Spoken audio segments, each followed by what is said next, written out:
Hey, Jimmy. You want me to open? I do. All right. Hey, everyone. Welcome to Pub Sports Radio. You're watching the Loshak in the Bag show for August 10th, 2021. He's Jimmy the Bag. I'm Peter Loshak. Jimmy, I'm thinking I might have to change up my look. I was just looking at myself in the camera here, looking on the show. I just look like a complete whacked out maniac lunatic. Like, this is ridiculous. Look, I put on a jacket. This is a nice jacket. You can't really see, but doesn't help at all. I might change up my look next show. But the problem is that, since I have all this, there's so much I could do. I could do anything. I could shave this. I could shave that. I could go to a barber shop, an elite exclusive barber shop, and tell them to give me the works. So I'm a little bit, paralyzed by the options that I have for how I could change up my look. But I got to do it. I got to change up my look. My picks are going okay personally. I'm making a lot of picks close to first pitch. Again, I'd say about 2/3, maybe 3/4. Doing okay. There's a few bets that I'm liking on today's card a lot. And most of the games, though, I'm sort of watching and waiting. They're interesting situations. We got 2 doubleheaders. It should be an interesting show. As always, I feel a lot of pressure to give all my great picks during the show, which is maybe not necessarily possible. What do you think, Jimmy the Bag? Well, Pete, your looks are the least of my concerns. Really? Yeah, the least of my concerns. The main thing anyone cared about in the sports betting world is No, I think you look, you know what I would call your look? Fascinating. I would call it a fascinating look. Pete, last Tuesday, things went awry for me in a horrifying way. Really? I went 0-9. Really? I lost over 10 units.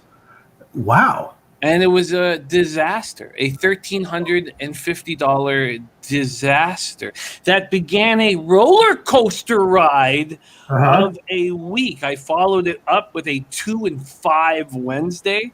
Okay. So I opened up Tuesday and Wednesday with 2 wins and 12 losses. Now, I went 7-2 to close out the week to get a little tiny bit back. And I come in still double-digit units for the season. Okay. But I came into last Tuesday on my high water mark of the season. I was very confident. I believed in myself, Pete. I no longer believe, Pete. Well, I mean, the definition of high water mark is that it's the best that you ever were at, not what you would expect to be. You know what I'm saying? Life and sports betting and your bankroll is never as good as it is when it's at its highest and never as bad as it is when it's at its lowest or something like that, Jimmy the Bag. You know what I'm saying? I do know what you're saying, and I think the key for me is I think on Tuesday I came in, confident. And that's a scary thing to do in Major League Baseball. Well, and I need to step back. I need to listen, break down the games. I've made 3 bets already this morning, just 3. Last Tuesday I had made 5. So I've made 3 bets. I'm going to listen. I beat the shit out of this card. I've got pages and pages and pages of stats for us all to break down. I'm very thankful to be here with you, Pete, and with everybody in the chat. Let's give a shout out to some great crappers joining us today. Sammy Calmer in the house, Raymond Reddington, Nut Flush Allen, by the way, has been live betting the San Francisco Giants every time they're down, making very lucrative cash off it. There's Bleds W in the house. Nuke Worker says, good day, everyone. Great day to make some scratch. Took the over 7.5 -115 in the first game of the double dip. Jays LA. We love you, Nuke Worker. Ross Pitts in the house. Razor Sharp picks ready to go. There is Red Girl as well. Tyler Duda ready to go. GG Maxwelly. Damon Santori, Ick Schnizzle, Ohio's finest. Diesel Eugene, another OG, Lowbagger, Sean Higgs, Matty Sean Higgs.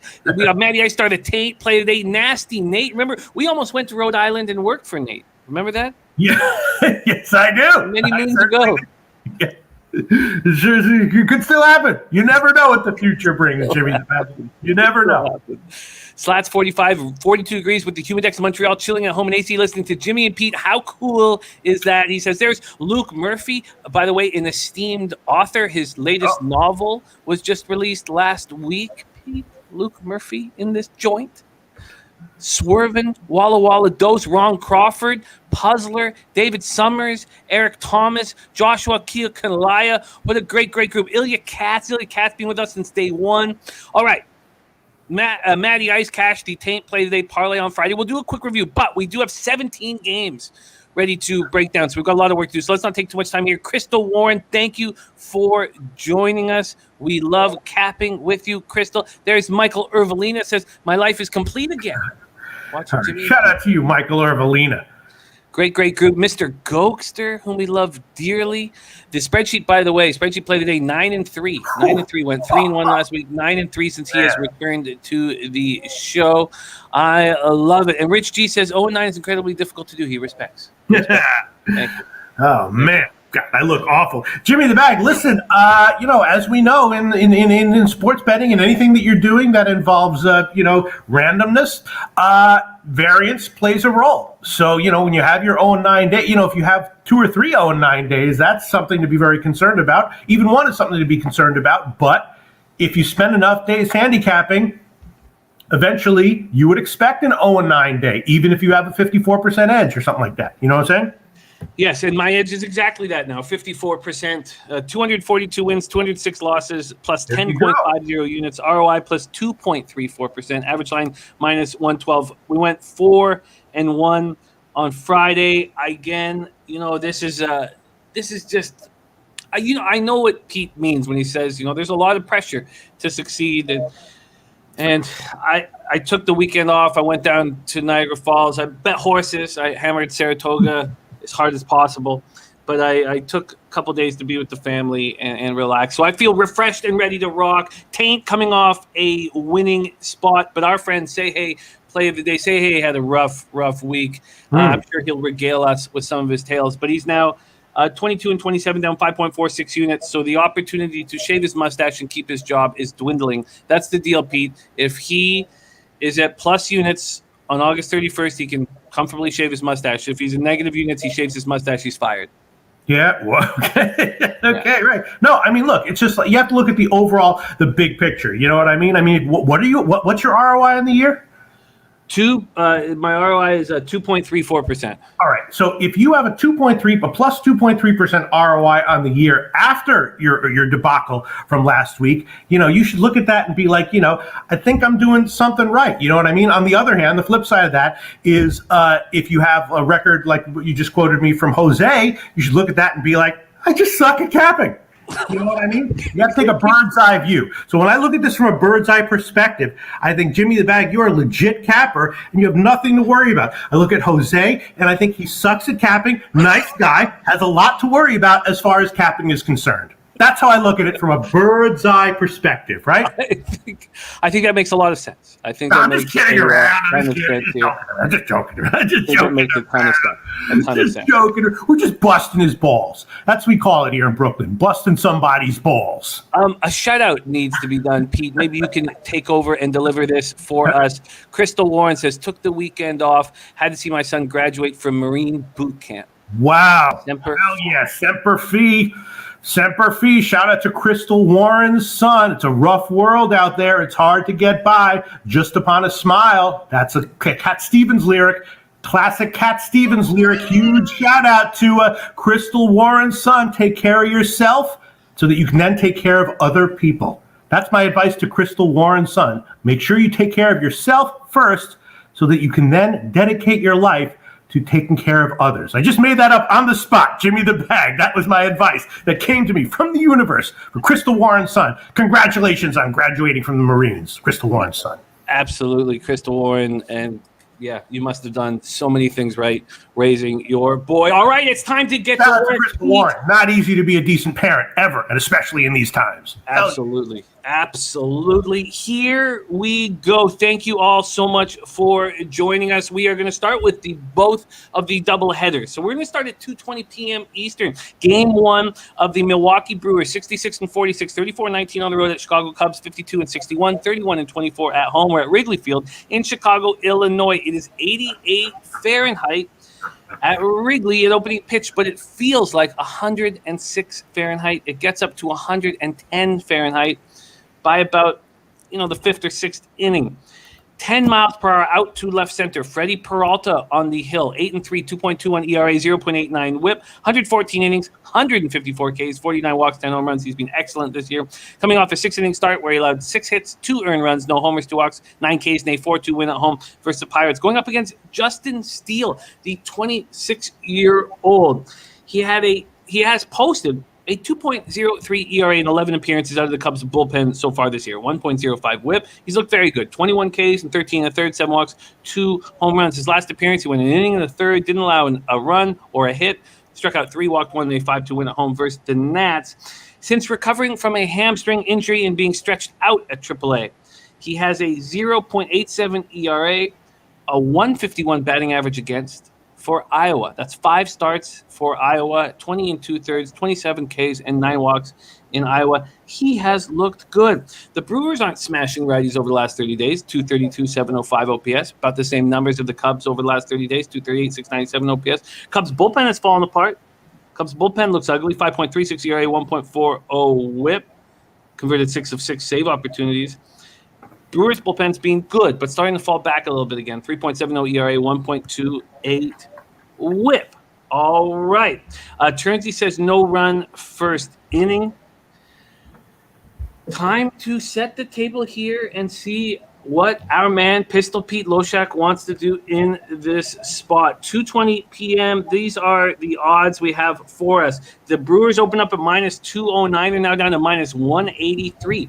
A 26-cent move towards the Cubs. This total opened up at 7.5 and has dropped to 7. Pete, are you going to be attacking this game at 220? Peter Hansen's on the Brewers -1.5, and Ternsey's on the no-run first inning at +125. How are you beating this game up? Or are you going to leave it alone? Well, on a serious note, these double headers can have great value, but you have to tread carefully. And for double headers, I pretty much, well, not never, but I am much more loath to make a bet before I've seen the lineups than I would be with a normal game. You know, we don't know, and let me see. Where are we? Yeah, the other. Oh no, not that one. Sorry about that. We have a confirmed Brewers lineup, by the way. Okay. And I know that the question for you probably lies more around who the Cubs are playing if they're going to let go of a game against the stud like Freddie Peralta. But Brewers have Colton Wong, Willie Adames, Escobar, Garcia, Taylor, Kane, Urias, Pena, and then Peralta in the 9th spot as a pitcher. Yeah, I mean, okay. Peralta obviously has been pitching well this year, and that's legitimate. That's the real deal. But in a situation like this, where it's really hot at Wrigley, where the wind's blowing out, as a massive favorite, I'm a lot more loath to take a shot with that. I can understand why people would like Milwaukee, and there's a slight chance I'd be on Milwaukee. I'm fading the Cubs right now. Game in and game out. I'm it's either a fade or pass situation right now for me in my brain with the Cubs. As of right now, no bet on this one. Maybe during the show I'll make a pick on this game, but I doubt it. I might have a bet on the game closer to first pitch, but for right now, it's going to have to be a pass. I understand why it is. By the way, Jansen Bonzen joining us as well. DJ Big Boss in the house. And DJ Big Boss has his Mountain West previews already up at the Who Bangin' YouTube page, Who Bangin' Sports Talk. So he's already got his breakdowns of the Mountain West, and I hope that you will see a lot of DJ Big Boss on Pub Sports Radio. I'm going to check that out. In our old shows, Jimmy the Bag, DJ Big Boss impressed the hell out of me with his college football analysis. I'll never forget the day that he gave a strong opinion on a Notre Dame game total. The market moved strongly against him. After he saw that, he said, "Now I like it more." And I'll be damned, at the end of the game, he was totally right. Market was totally wrong. Shout out to DJ Big Boss. Really impressed with his college football analysis, especially when it came to Notre Dame and maybe other teams as well that he has a great read on. Yeah, he's helped me a lot. And I remember I have one real distinct memory being down in Costa Rica, going down to the casino Costa Rica with our family, a couple other families, just to hang out, relax. And there's 2 NHL games I liked. He had 2 college games that he liked. I put them together. Just a little silly $100 parlay, and it paid out $1,300. And I know that it was huge. Big Boss was hugely responsible. Okay, but let's go. And Melvin Baten says Big Boss, a whack specialist. All right, let's go back to this spot here. So from the baseball data standpoint Freddie Peralta. They're hitting 147 with a 521 OPS, but I agree the weather is very hot and it's blowing out. I do expect that Freddie Peralta will be able to handle the hot temperatures probably better than Justin Steele. We move on to the cash flow to see where that is at, and that's going to, sorry, I thought I had that up, and I do not. So let me just pull that up right now.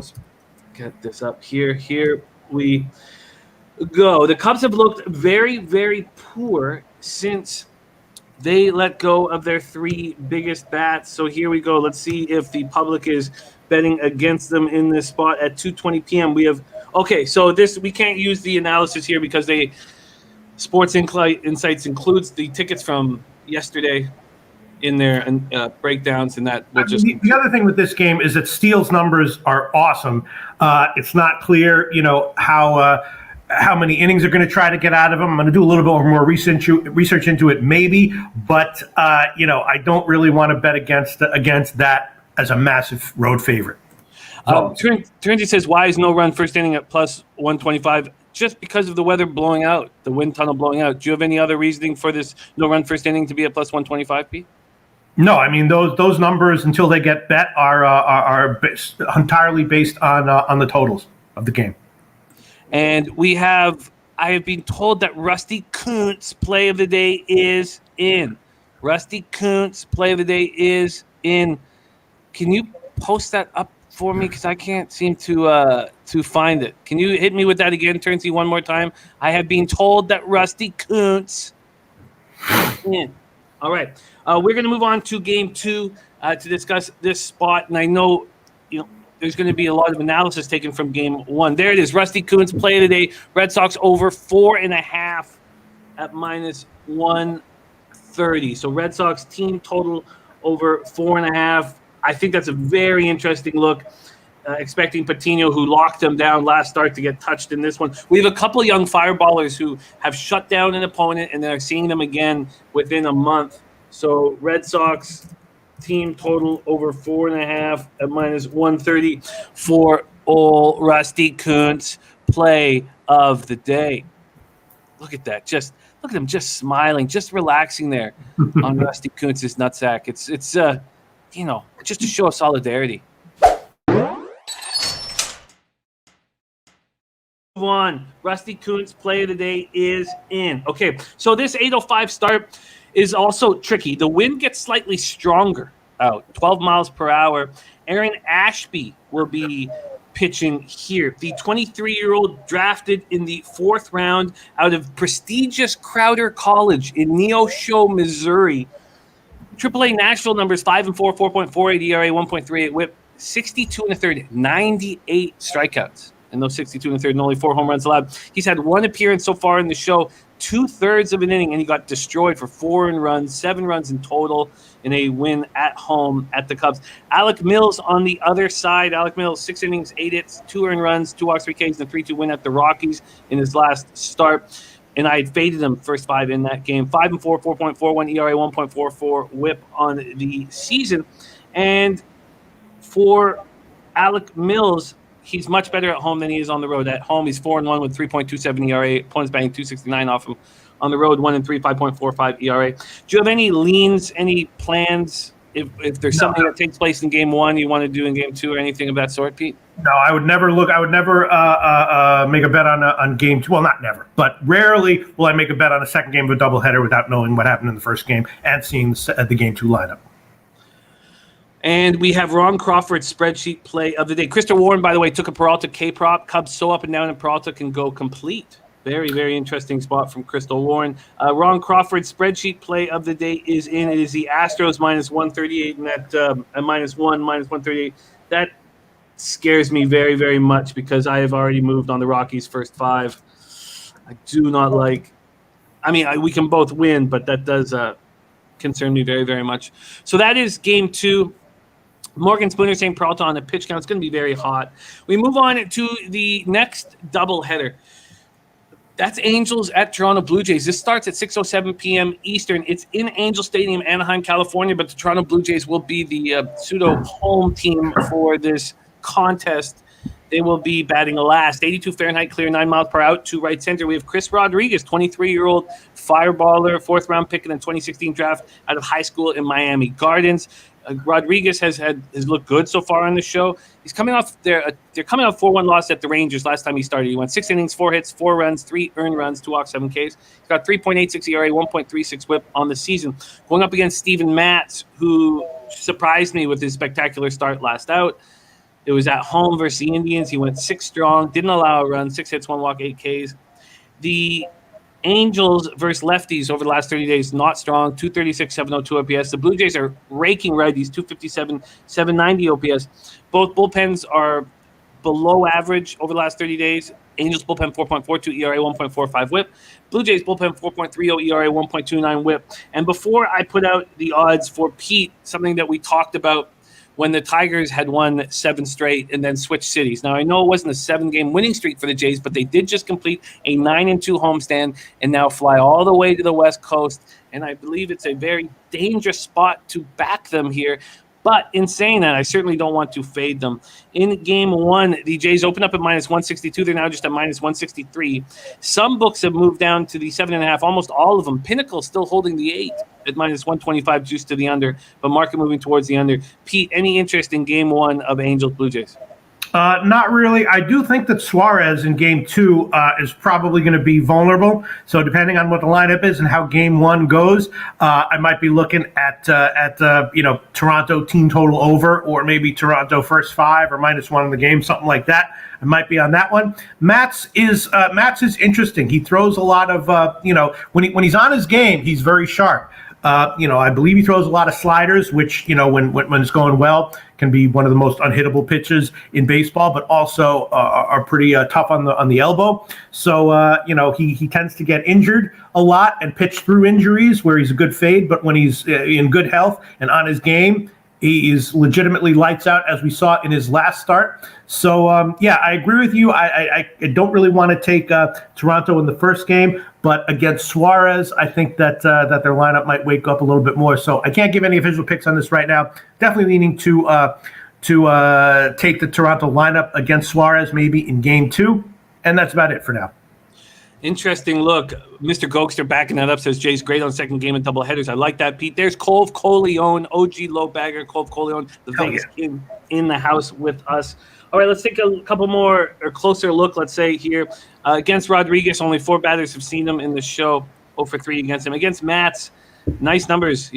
They're batting just 207 and 488 OPS against Steven Matz. They are 6 for 29 with just 6 singles. So he is looking good. Turnsey says, is asking if Bichette is back in the lineup today. He certainly won't be in for both, but we'll see if he's in for one of them. Puzzler says yes, he will be back in the lineup. So then we'll go over it just to see where the cash lies in this game 1 that pops off at 6:07. We have 7,553 tickets already in for this double dip. 80% of the tickets and 84% of the cash on Steven Matz, and yet Pinnacle's only moved it 1 cent. 1 solitary cent, which is very, very strange. Then from a total standpoint, we have 86% of the tickets, 56% of the cash on the over, and yet it's now dropping a half run. So very, very tricky here. I'm surprised by this. Rob Free says bullpen day for Angels game 1. Interesting, Rob. I was expecting Rodriguez, after going 6 innings in his last start, that they would see if he could go as far as possible. Interesting. I don't want the Jays today. I think we know what the ROI is for a team that's leaving a nice winning streak at home and heads out on the road, and I don't want them.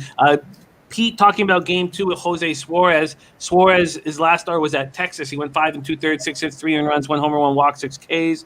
The Blue Jays smashed lefties, 275, 808 OPS over the last 30 days. And the Angels versus righties over the last 30 days, just a 645 OPS.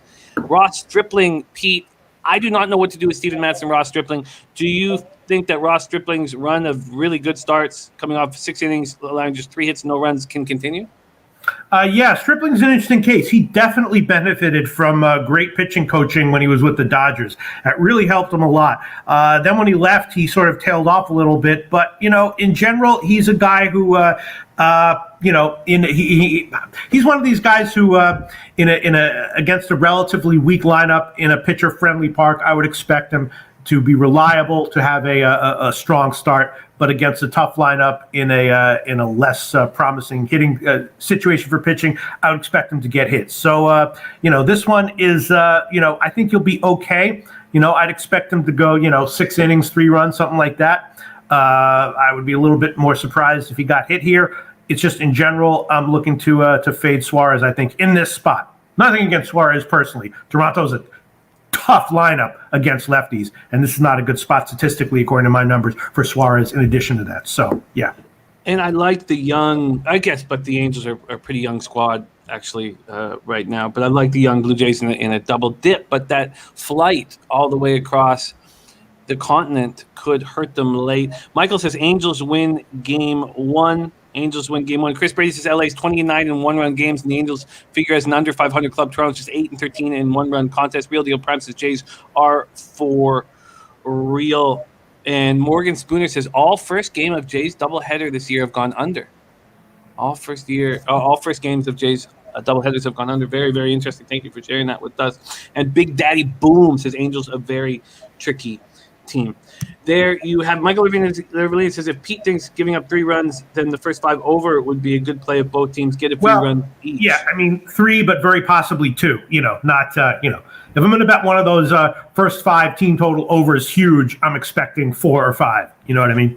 And Diesel Eugene joining us. He's our Los Angeles Angels resident expert. He watches his team inside and out, and he says, I think Suarez is going to regress. And 2 starts ago, I said the exact same thing. I was with him completely in that idea, and we faded Suarez to success. Beautiful success. There's Ryan Garson in the house. Ryan, I've missed you, my man. Thank you for joining us. Okay, so no moves for Peter I in the double dip, but and I don't. There's not going to be. There's not going to be for the Blue Jays. I'm not going to move on the Blue Jays double dip, but I've been watching that team very closely, and I think this is dangerous. You know what? I'll do it. I'm seeing right now a first 5 team total for Toronto of 2.5 minus 130 for game 2. I'll make that an official play. Team total over first 5 2.5 minus 130 against Suarez in game 2. First 5 Jays. First 5 team total over 2.5. And what was the juice associated? Minus 230, I'm seeing. Or let me check Pinnacle. That'll be better. I'll let you know. Okay. First 5 team total over 2.5 for the Jays in game 2. All right, we move on to the next spot on the card. Here we go. So we're through the doubleheaders. Let's get to work here. David Summers says also on Detroit money line at minus 103. He's got a 3-team parlay that he's focusing on today with Tigers, Red Sox, Pirates, all money line. Tigers, Orioles. And by the way, so Diesel Eugene, who watches these Angels inside and out, is taking Toronto team total overs in both games. Okay, it's minus 130. No line out of Pinnacle yet, so minus 130. Minus 130. Okay, Pete, let's get to work in a more sensible 9-inning situation.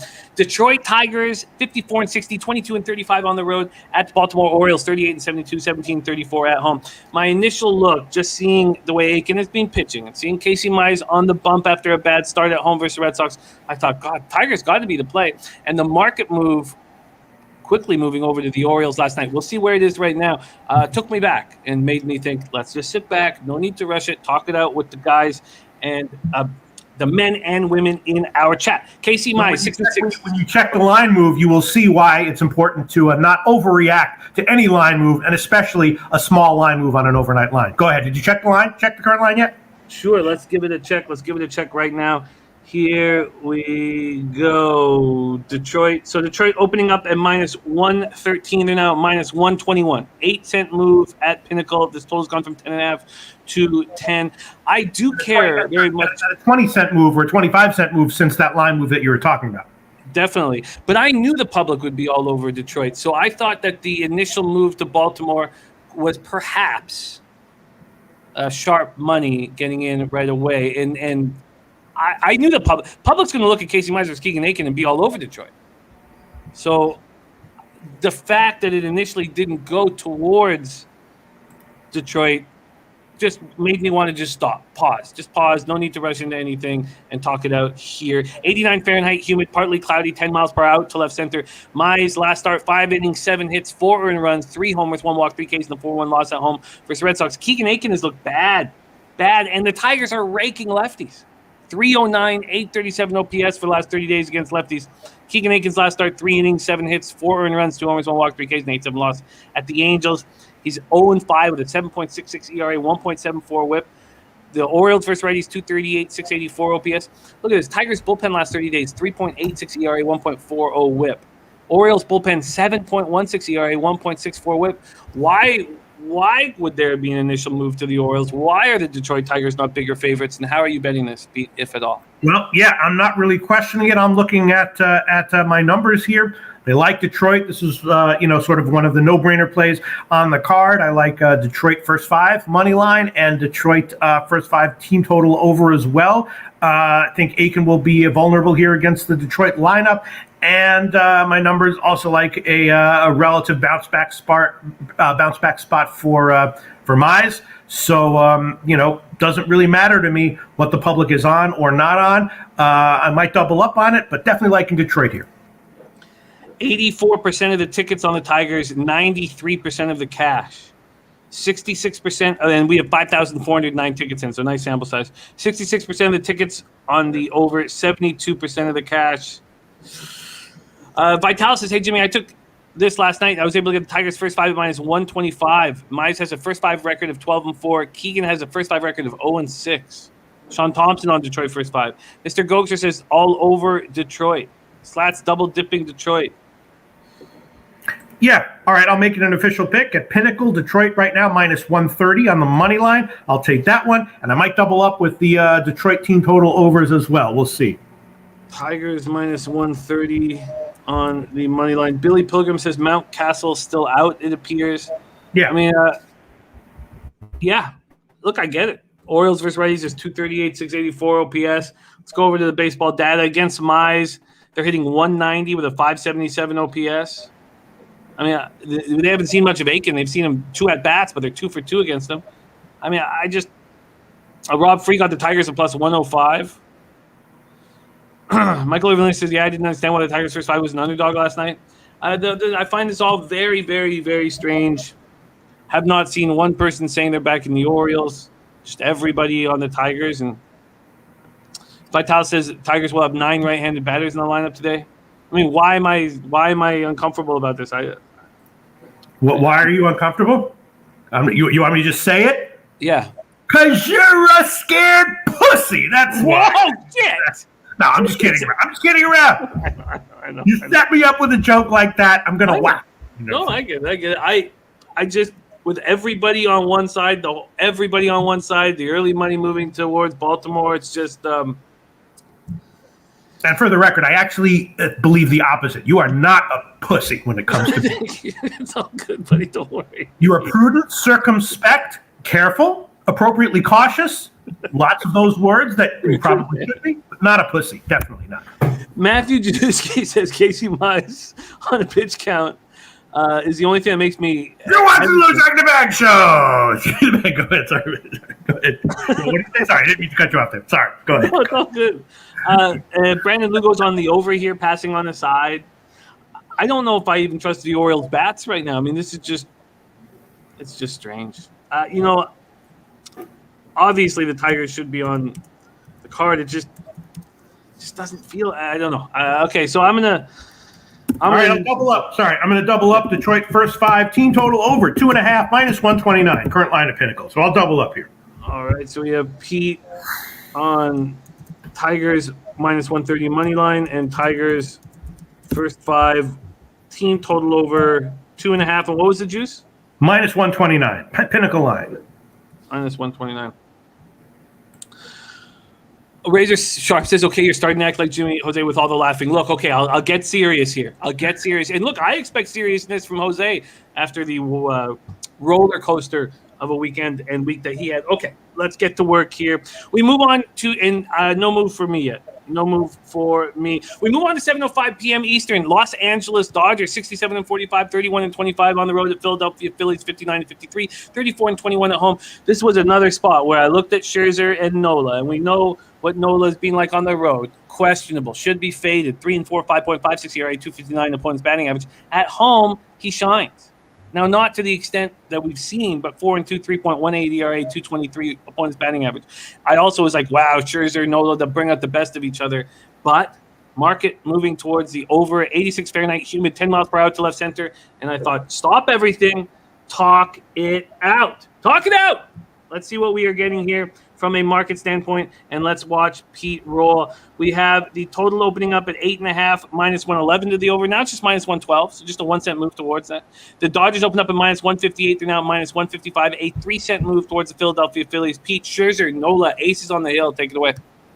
Yeah, my numbers like the over and Philly, but then I have some other things that I look at that make it a little bit iffy. So my numbers like the over and Philly, but with low confidence on both of those. I'm not sure what I want to do here. Obviously Philly has turned a corner over the past bunch of weeks, and Scherzer is the real deal, obviously. But you're getting a big line there.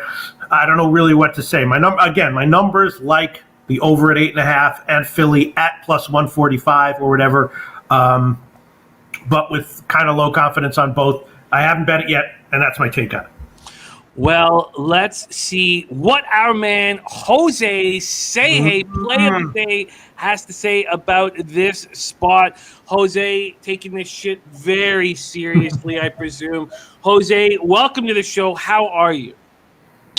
Gentlemen, I am back alive. I'm happy to report that I am alive again. Oh, Pete, you a little surprised, Pete?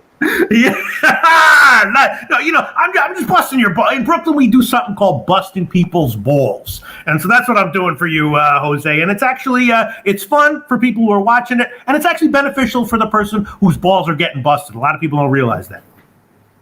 Yeah. Shout out to you, Jose Bouquet. Thank you, appreciate it. Love the bow tie, love it. It's a clip-on. Thank you, I appreciate it. It's been a tumultuous weekend, but I'm sorry, Pete. I forgot to, or you should know this.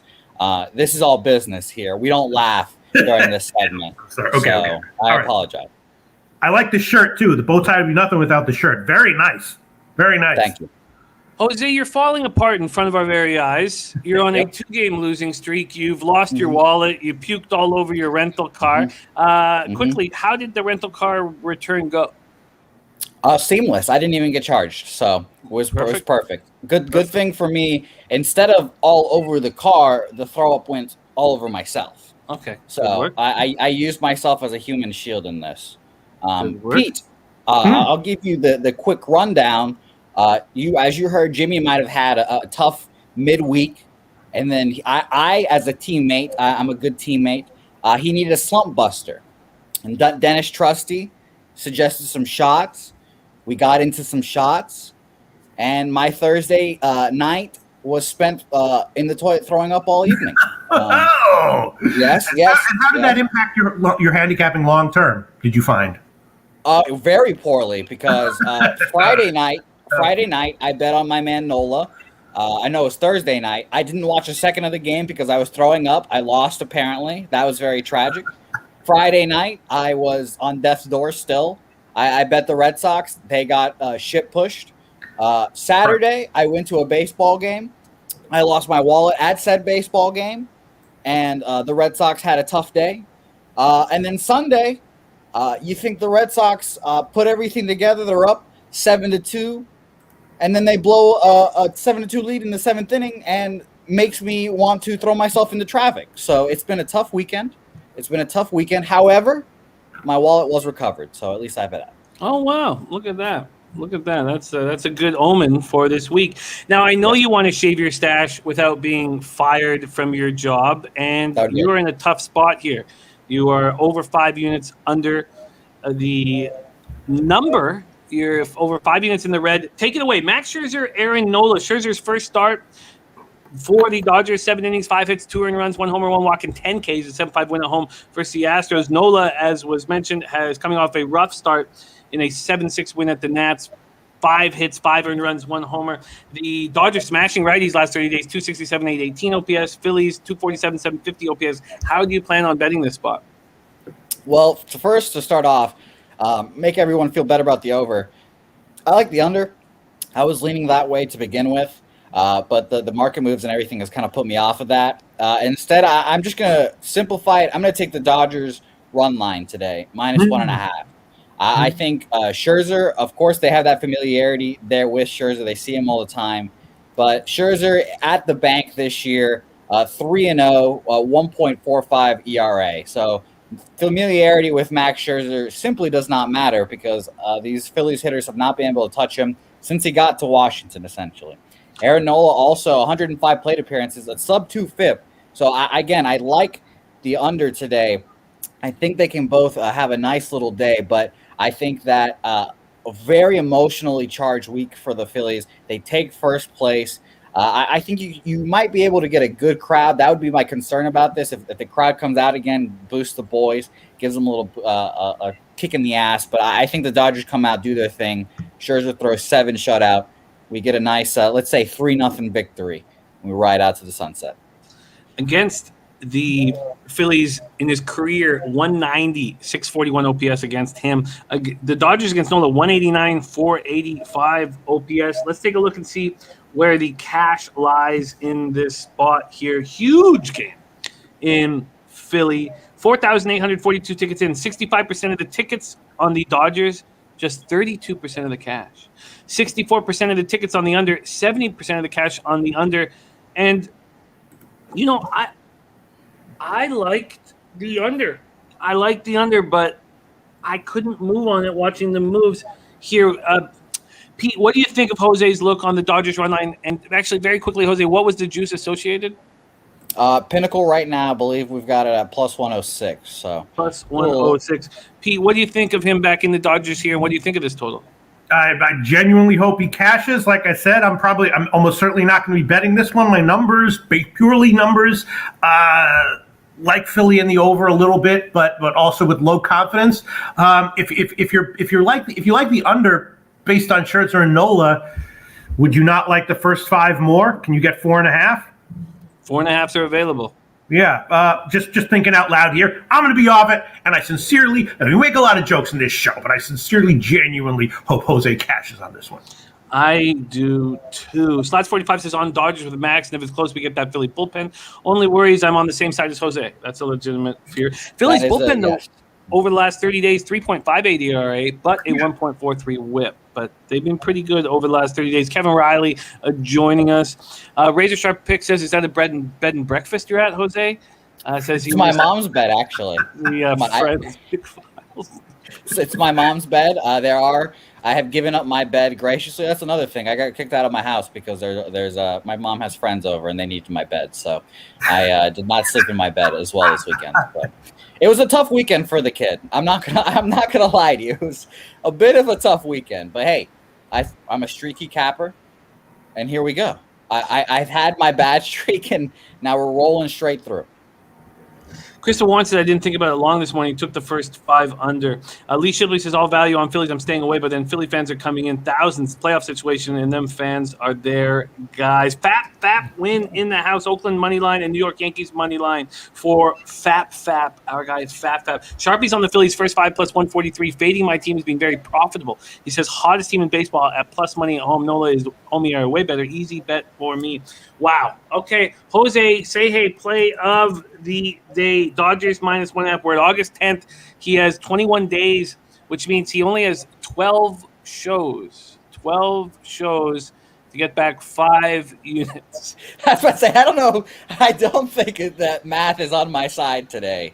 So, good. But hey, I'm coming. I've got time. Maybe I'll fuck around and add a second pick. I know the people are clamoring for a second pick. There he is. Jose's say hey play of the day here on Pub Sports Radio. Jose, thank you so much for joining us, my man. Enjoy your day.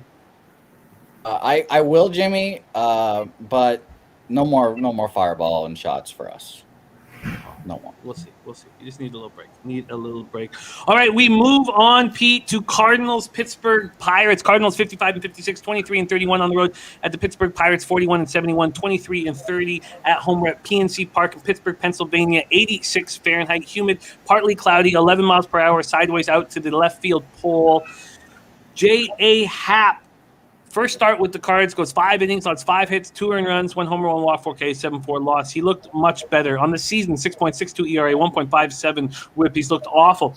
Stephen Brault, I got made fun of for my love of Stephen Brault. 2017 Pirates minor league pitcher of the year. He cashed for me in his first start of the season, and I have not backed him here, although I wanted to.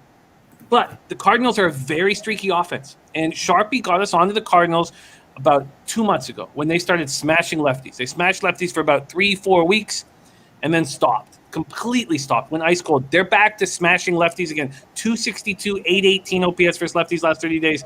Pirates versus lefties just 247, 620 OPS. I cannot back Brault for 5. I would like to, but I can't with the way the Cardinals are hitting lefties. But that can change after I hear Pete's analysis. The first 5 is sitting at 5. There's been very little movement there. Full game money lines and totals here, Pete. We have the Cardinals opening up at minus 127. They're now minus 131. This total that was initially juiced to the over 9.5 is now juiced to the under 9.5. Take it away. Yeah, this is just a tough one because there's too many conflicting factors that are going directly opposite each other. Obviously, Happ until further notice, and I don't think we'll get a notice of anything different this year, is fade or pass. And unfortunately, this might have to be a pass situation. My numbers do like the first 5 over a little bit, even at 5 minus 120, but I can't. The numbers only like a little bit, and it's tough for me to pull the trigger on that on a first 5 over 5 at Pittsburgh. So it's going to be a pass for me. The Pirates have had 15 at bats versus Happ. They're 1 for 15 with a double against Brault. 81 at bats against him, hitting 173 with a 591 OPS. I would love to back Brault, but I just can't hear with the way the Cardinals are hitting lefties. Rich G says, gun to my head, I'd be on Pirates first 5. Pirates pen's absolutely horrendous. No way I would want them full game, pass game for me here. Pirates pen the last 30 days, 6.12 ERA, 1.62 whip. I've converted just 2 of 7 save opportunities. Sharpie says, I've got Cards figured out. Good left-handed pitcher, they get 1 run through 5. A mediocre left-handed pitcher is a 3 spot. And what would you consider Stephen Brault, Pete, a good left-handed pitcher or a mediocre one? I'd have to. Well, he has the potential to be good, that's for sure. As far as his current form, I'd have to look into some deeper analytics. Right now, I'd consider him mediocre, but he has the potential to be good. And talking about live betting, this might not be a bad spot for a live bet if the Cardinals are down or it's relatively competitive. Heading into the 4th or 5th inning, maybe a shot on St. Louis at that point live might be worth a play. We have 3,694 tickets in. 56% of the tickets on the Cardinals, 64% of the cash, and just a 4-cent move towards them. Then we have 58% of the tickets, 70% of the cash on the under, and I agree with that. I think I agree with the under here, but you said that your numbers were saying first 5 over? Whatever. My numbers aren't that great. They're okay. They're better than 0, but they're not that great. But yeah, that might be worth a shot. I mean, if St. Louis crushes Brault, which is entirely possible, and they're up 8-1, after 4 or something like that, then you just stay off it. But if it's close within a run, heading into the 4th inning, 5th inning, something like that, maybe a shot with St. Louis might not be or just wait until Happ's out entirely. Maybe a shot with St. Louis live. We finally get to my first spot of the day, Pete. Oakland Athletics at Cleveland Indians. And I'm on the Athletics first 5 minus a half here. On the radio, the radio show, Mike Richards, that I was on this morning, Sports Interaction was first to get their first 5s out. First 5 minus a half. I got minus 111 for that show's purposes. But Bet365 still wasn't out. It finally comes out at minus 120. And irritated and angry, I take 9 cents worse. And I also, in saying this, I like Tristan McKenzie. I think that his numbers at 5.89 ERA, are not, and 1-5. I think that he is going to be a very good pitcher in Major League Baseball and a staple of the rotation. For me, this is simply betting on Sean Manaea. He had last 2 starts were against the Padres. He completely shuts them down, and then in 1 hit over 6 1/3, and then he faces them again 5 days later, and he gets hit hard. 5 earned runs, 8 hits over 4 1/3. And very peculiar for A's pitcher, he has a much better stats on the road than he does at home. At home, 4-3, 3.78 ERA. Opponents hitting 277 off him. On the road, 2.64 ERA. Opponents hitting just 198 against him. The pause, there is a pause here, and Kevin Riley saying take Cleveland and under. The pause here is that the Indians are hitting lefties all of a sudden. 276, 794 OPS, and the A's are just hitting 239, 707 OPS versus righties. But then when we go to baseball data, you can feel a little more comfortable because the Manaea, they're hitting 278 against Manaea, but with just a 639 OPS. So they're 10 for 36 against Manaea with 9 singles, and a double. Rich G says Manaea is a fade for me in this spot. Oakland bats being very cold. I'm backing McKenzie here. He's very awkward delivery. Teams have a hard time seeing him for the first time. I'm on the Indians' first 5 money line. I like Tristan McKenzie, but I think this is a bounce back spot for Manaea. But a lot of people against me here so far. Pete, take it away. A's, Indians. Yeah, this is a very tricky game. I was all over the over in Cleveland yesterday. That was a huge play for me. My numbers kind of like the over here as well. McKenzie and Manaea, both of them have big upside, but they both have a tendency to get hit. Again, McKenzie, when he's on his game, he's great, but he has issues with control, and that can lead to issues with home runs. So he can be one of these frustrating guys where you never quite know if he's going to have one of these starts where his control leaves him, or if he comes in and looks close to lights out. In general, I would give him a little boost at home. My numbers kind of like the over. I might be on the play on this game closer to first pitch. Want to do a little bit more research here. Leaning over again, and maybe my numbers kind of don't like either starter here. It looks like a down spot for both of them, according to my numbers only, which might be wrong in a situation like this. But leaning over and slightly in first 5 over as well. The Dirty K prop of the day is in. The Dirty K prop of the day is in. It is Manaea over 5.5 Ks at minus 105. Manaea 6 Ks and 7 out of the last 8 starts, with the only loss seeing a team twice in the Padres. Cleveland walking into paltry 5.5%, striking out at a 24% K rate. I repeat, the Dirty K prop is in.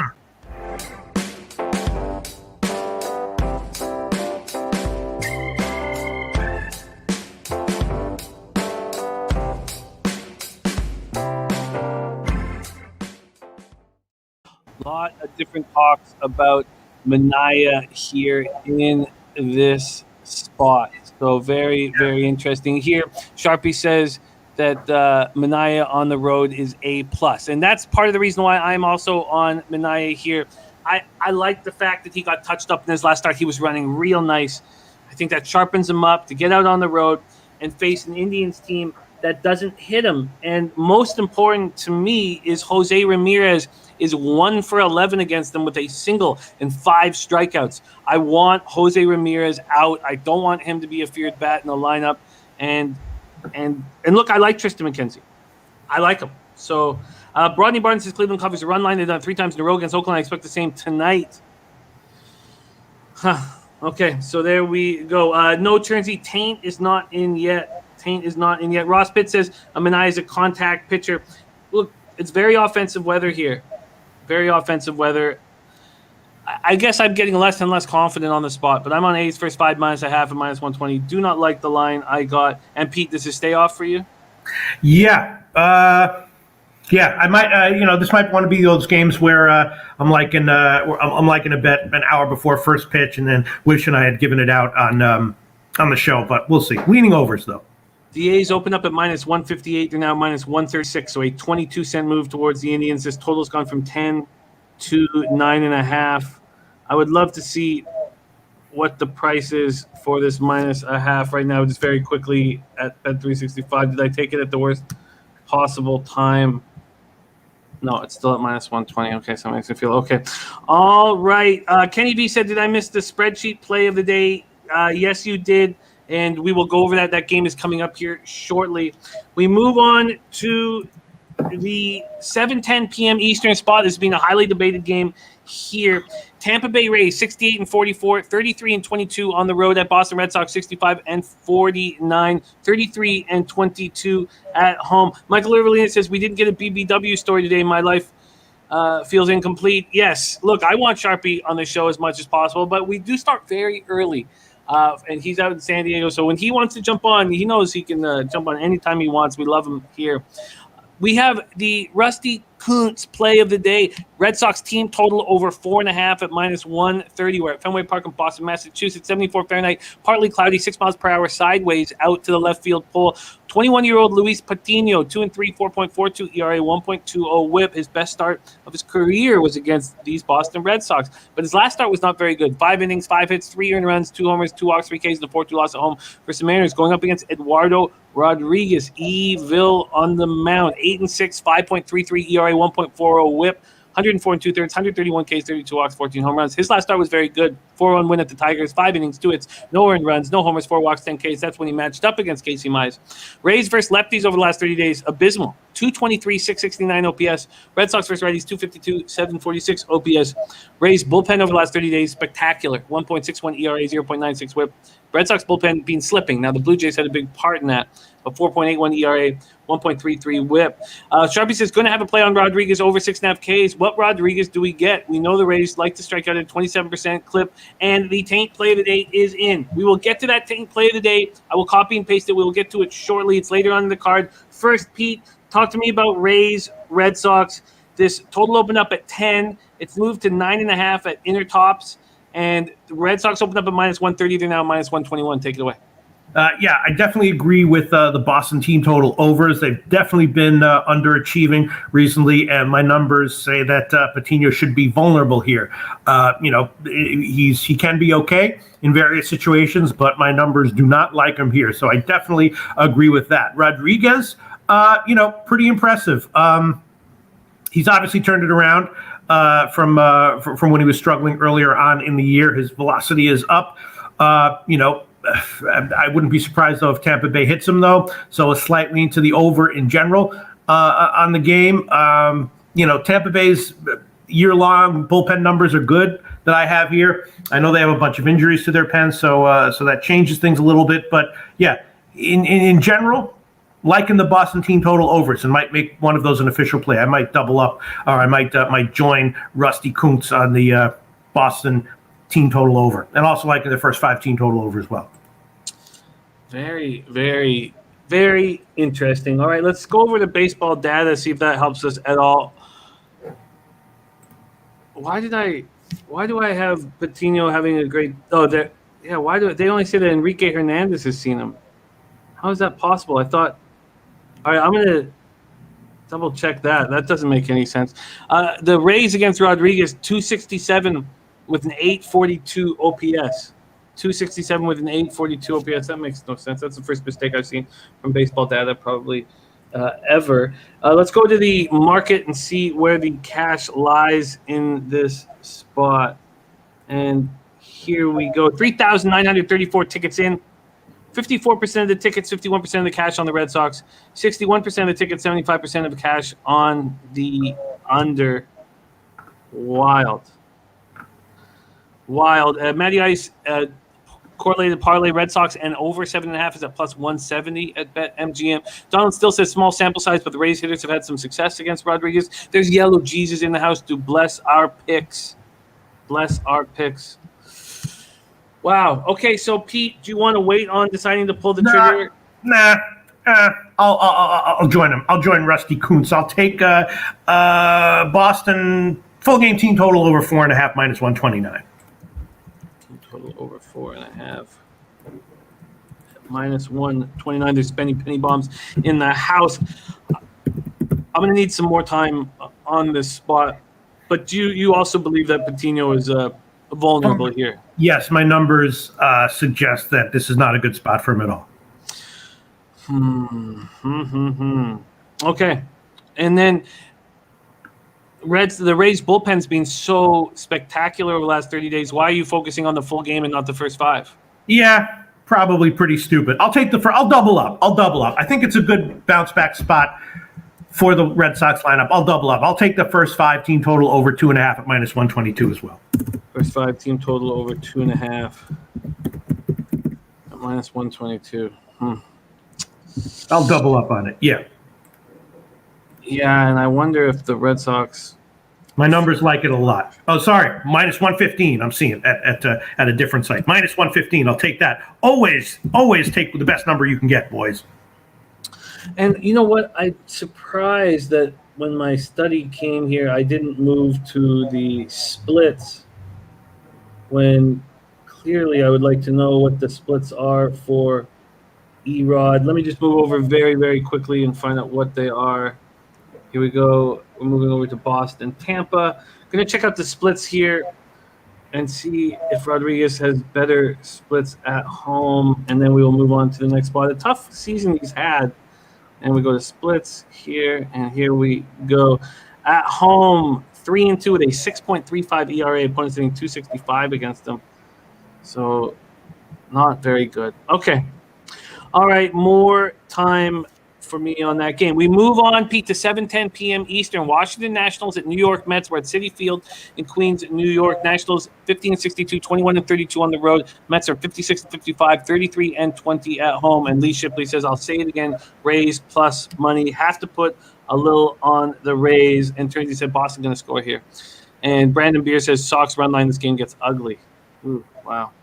Okay, 79 Fahrenheit, humid, partly cloudy, 8 miles per hour to left field. We have Paulo Espino, 3-3, 3.66 ERA, 1.10 whip, 66 and a third, 49 Ks, 12 walks, 10 home runs. In his last start, 5 innings, 8 hits, 6 earned runs, 1 homer, 1 walk, 3 Ks, and a 9-5 loss at the Phillies. Carlos Carrasco on the other side, his second start of the year, he went 4 and a third, 5 hits, 2 earned runs, no walks, 5 Ks, and a 5-3 win at the Marlins. He's got 8 and a third under his belt so far this year with 9 Ks and 1 walk, 1 home run allowed. Nats versus righties last 30 days, 259 and 749 OPS. That number is dropping. Kevin Riley looking at the Mets and the under. Mets versus righties, 235, 739 OPS. CT Bay says can't bet the Mets at this price. Washington sucks. Pass. And I love CT Bays. Love capping with him. He's such a sharp guy. Nats bullpen 6.35 ERA, 1.57 WHIP, converted just 5 of 14 save opportunities last 30 days. Mets bullpen last 30 days 4.18 ERA, 1.40 WHIP. Let's take a look at the line and then watch Pete roll with this spot. Mets. Nats opened up at -195. They're now -218. So a 23-cent move towards them. This total was originally just to the over 8.5. Now just to the under 8.5. Pete, take it away. Yeah, I would agree with the guy who said that the line is just too inflated for the Mets. Paulo Espino. My numbers think he's okay. Very capable of a 5-inning, 1-run start. And, Carrasco should be decent, but again, also a short start. A lot of youngsters for Washington. So, that's always something that can get at this point in the season and in September can get undervalued. And it just my numbers like Washington. They do say that the Mets should be a favorite, but they're significantly, according to my numbers, too big of a favorite here.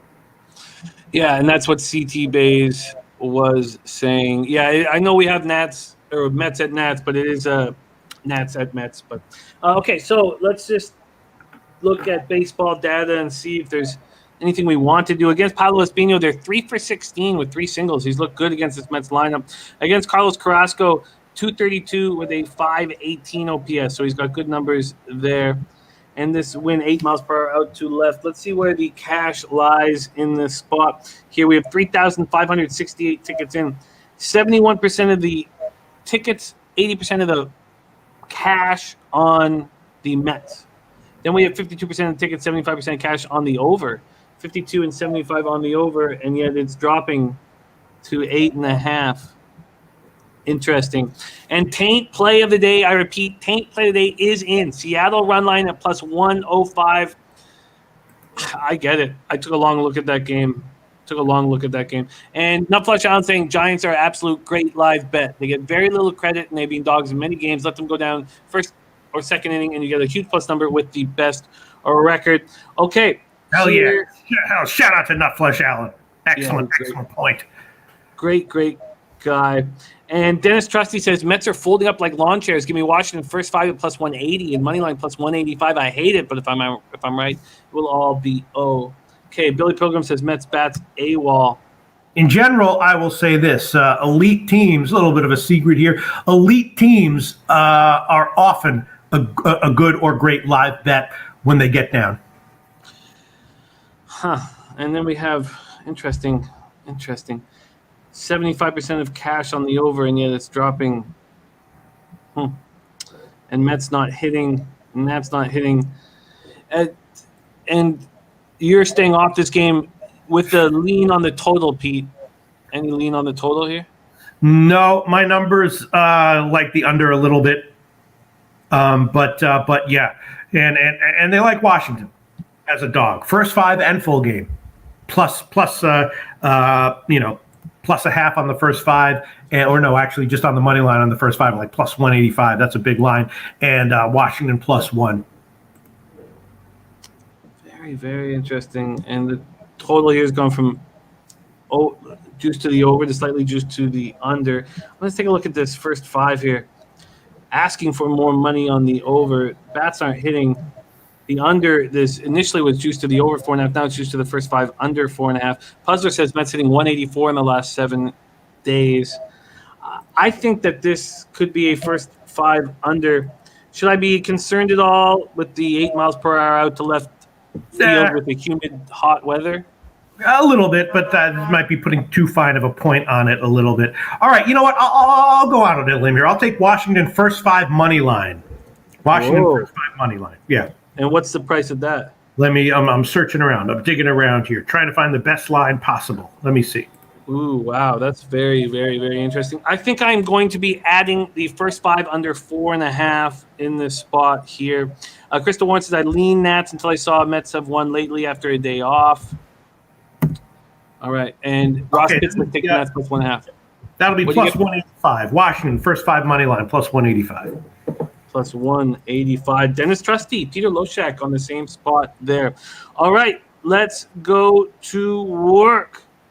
7:20 p.m. Eastern, next spot. And this could change after we break down all the angles.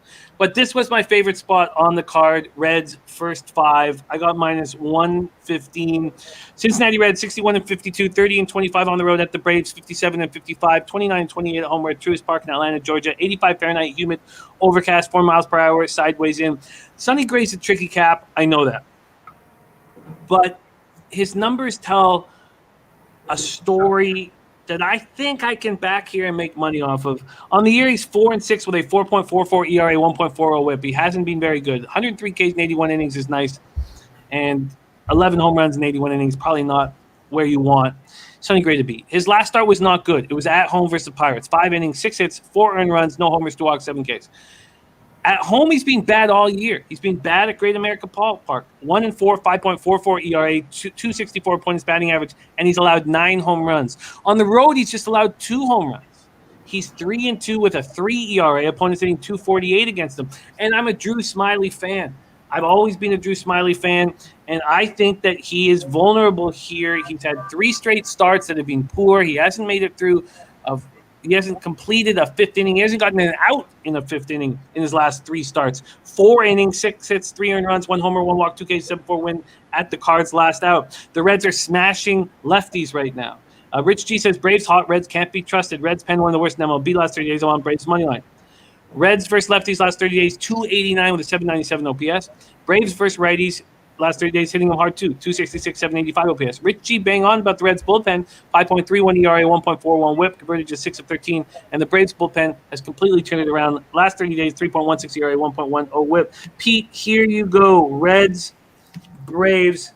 On the first 5, it's still between minus 115 and minus 120 for the Reds. This total, the over 5 was at minus 111. There's been a 6-cent move towards the first 5 over. And then full game here, we have Cincinnati opening up as slight favorites. They are now slight dogs. And this total was initially juiced to the under 9.5, now juiced to the over 9.5. Pete, Reds, Braves, take it away. Yeah, that was a hell of a breakdown, a tag team breakdown by you and commenters. A lot of great points that I agree with. My numbers kind of indicate that Sonny Gray is probably better than his top numbers indicate. So I would agree with you. I would be looking for him to have maybe better than expected starts going forward. There's a little bit of a tough spot though, because my numbers also love the Braves lineup.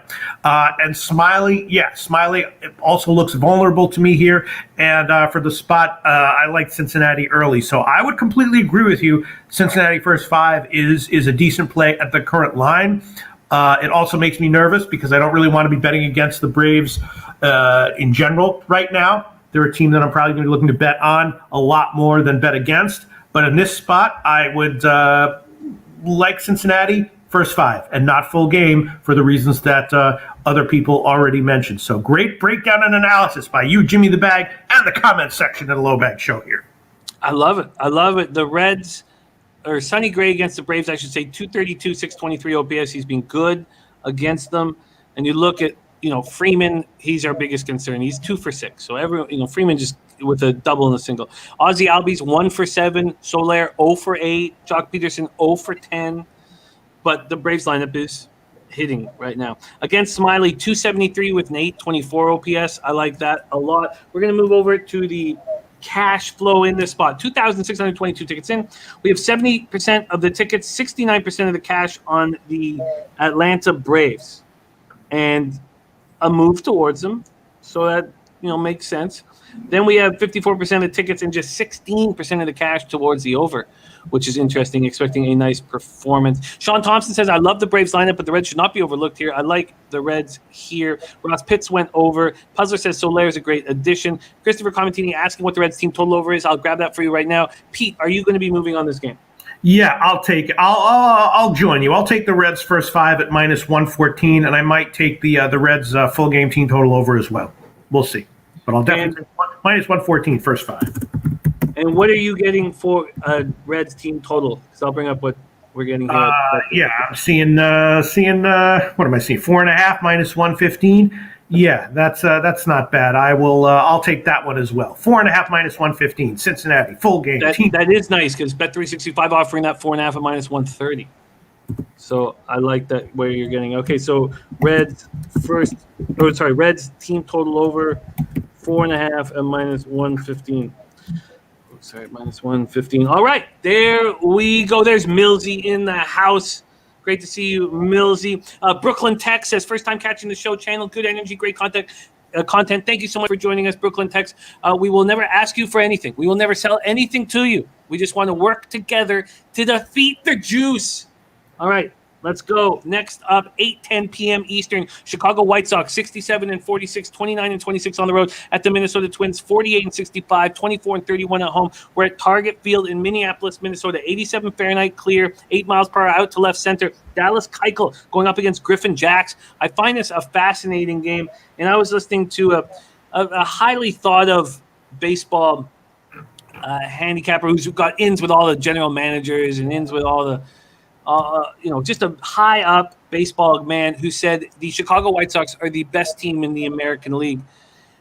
Dallas Keuchel on the bump for them, 7-5, 4.44 ERA, 1.33 WHIP, 119 2/3, 76 Ks, 38 walks, 20 home runs. His last start, I thought that the Royals could get to him. I cashed the first 5. They got to him for 2 runs in the first inning, but then were shut down the rest of the way. Keuchel went 6 innings, 3 hits, 2 earned runs, no homers, 3 walks, 5 Ks, and 3-2 loss at home versus the Royals. And we go to Keuchel's home road splits. At home, 4-2, 4.10 ERA, 241 opponents batting average. A little worse on the road, 3-3, 4.88 ERA, 282 opponents batting average. Donald Still says the White Sox are back. And Matty Ice says first 5 under 5.5 is on my card here. Real Deal Prime says Jax is crafty. Kevin Riley says take Minnesota money line. Griffin Jax completely shut down the White Sox the last time he faced them.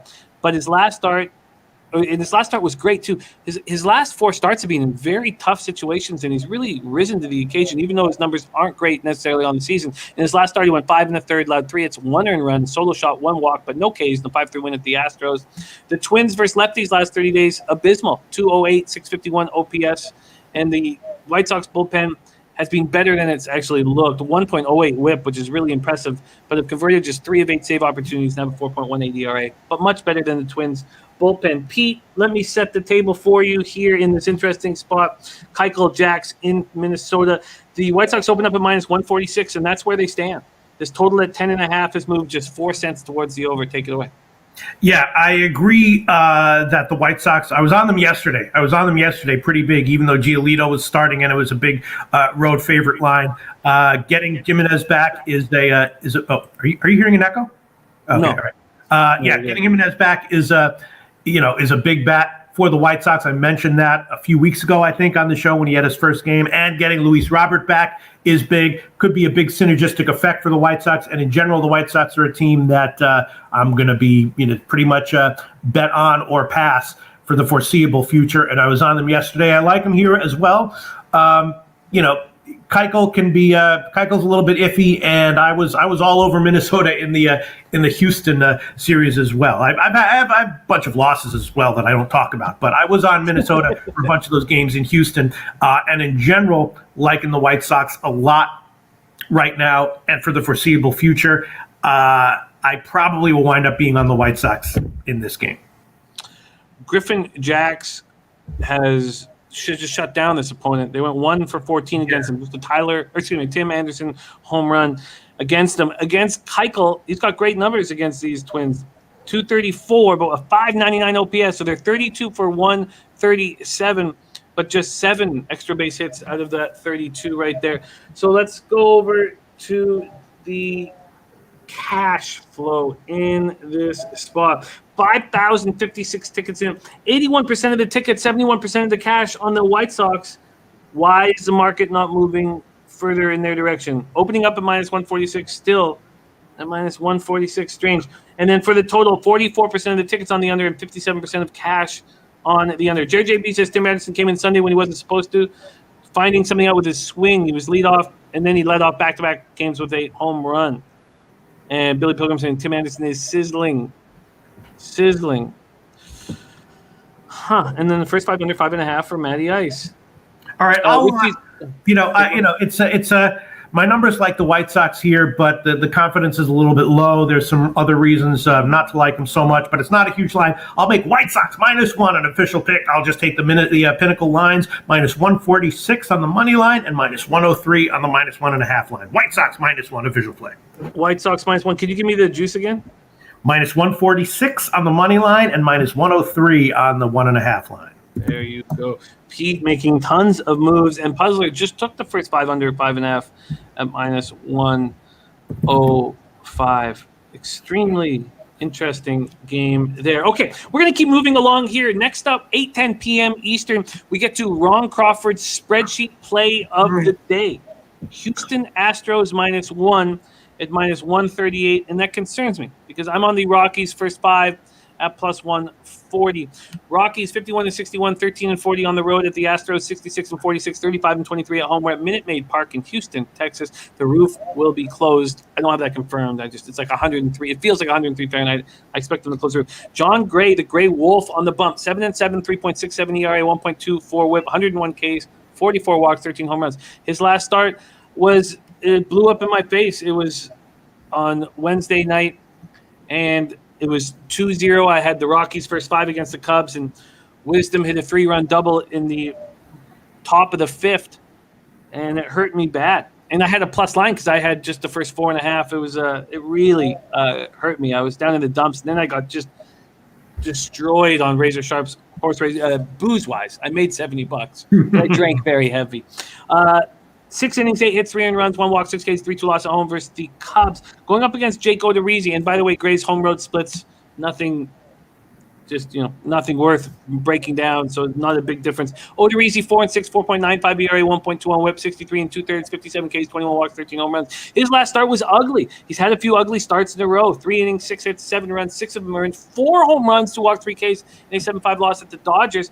That was against Maximus Scherzer. Rockies first righties last 30 days, 263 with an 833 OPS. They're smashing them. Astros first righties, 242, 743 OPS. Now, the Rockies bullpen is terrible, and the Astros bullpen really been stepping up over the last 30 days. Sammy Comer says, love the Rockies first 5 play. Rich G says, Rockies bats being hot among the Rockies first 5 team, total over 1.5 at small juice.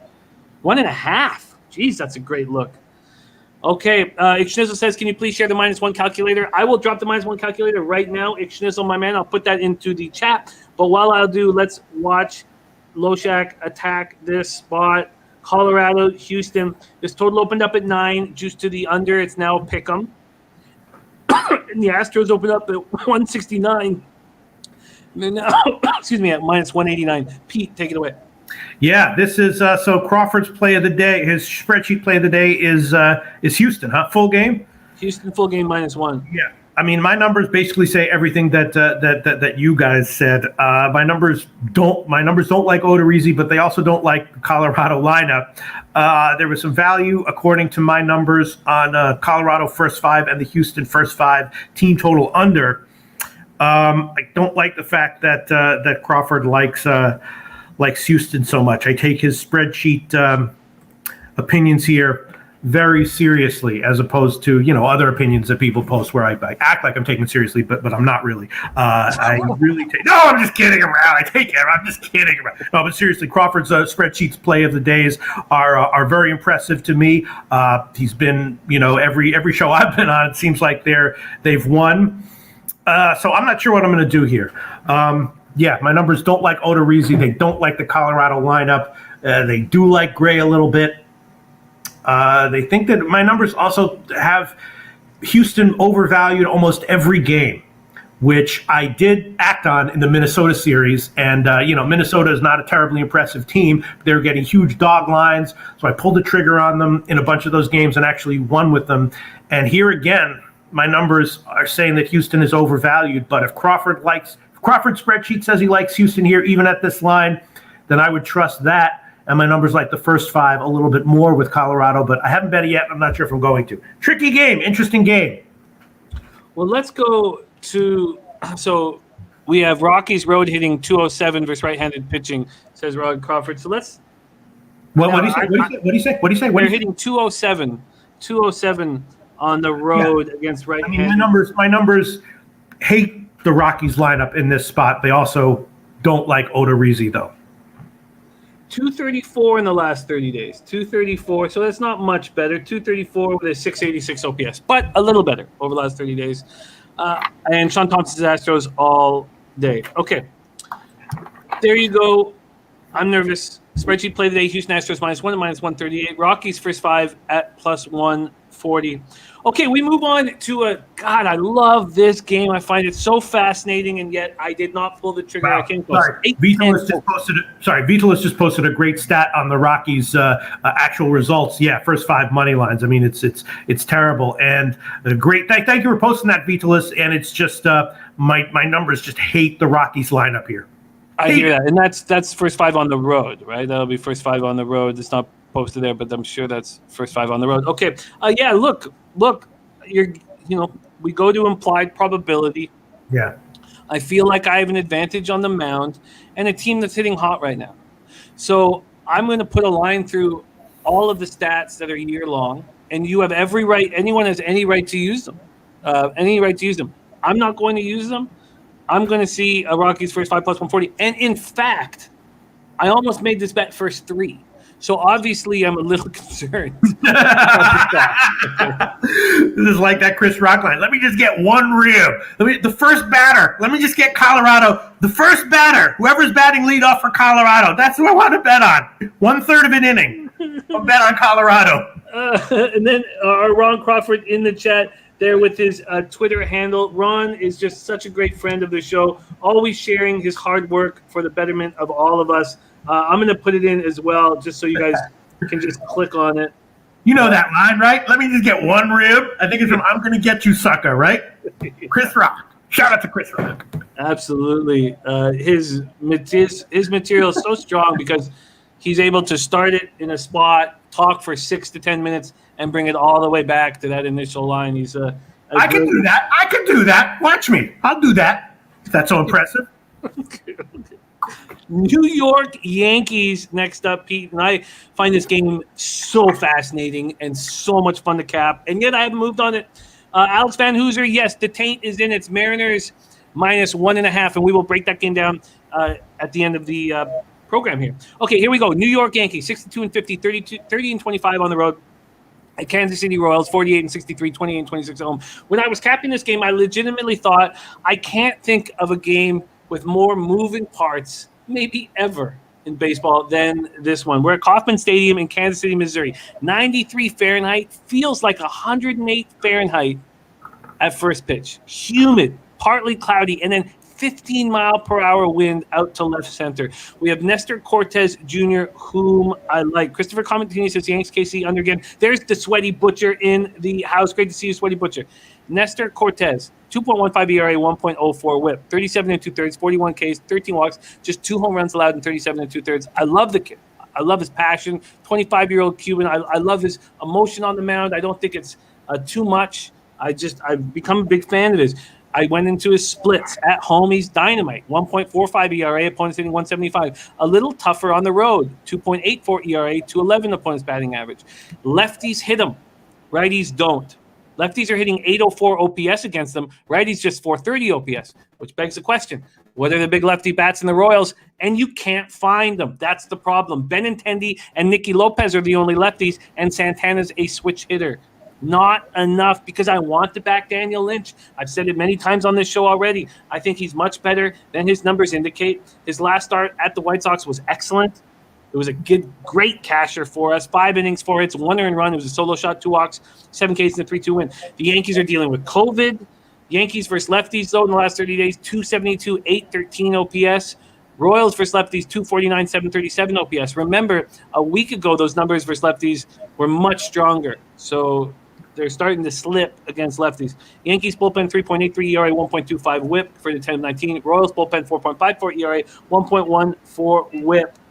Converted 7 of 9. And Jose says Jimmy only likes Nestor's mustache. Don't let him fool you. I do respect the stash. Okay, Pete, let me set the table for you and watch you roll here in this spot. Cortez and the Yankees open up at -151. They're now at -146, a 5-cent move towards the Royals. This total was initially juiced to the over 10.5. It's now juiced to the under 10.5. Take it away. Yeah, my numbers don't really like Cortez here that much. This game is one where there's a lot of wild cards, expect the unexpected, and I'm kind of leaning KC on the money line.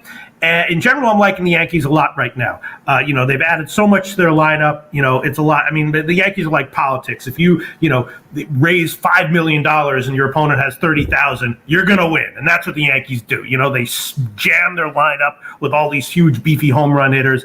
And even if they underachieve, they're going to win most of their games and be a good bet in many spots. But in this spot, my numbers like KC and the KC team total over. They don't like Cortez here. He gives up a lot of fly balls. It's going to be a hot day. And Lynch, again, not exactly sure what to expect from him here. He might get hit as well. But leaning KC as a dog and the KCT total over. I wanted the Royals first 5. I wanted them so badly, and then I dug a little deeper and became a little nervous. I just wish they had more left-handed bats. Shout out to Logan Collins, won big yesterday, -4.5 on the White Sox at +1150. Wow. Keep an eye out on Logan Collins. Wow. He makes spectacular bets. He was huge on the Marlins. I believe it was on Thursday, -1.5. He cashed that +185 or +175. He goes for big plus bets, and he's just a hell of a capper. Okay, Cortez has a funky pitching style. Lean under here.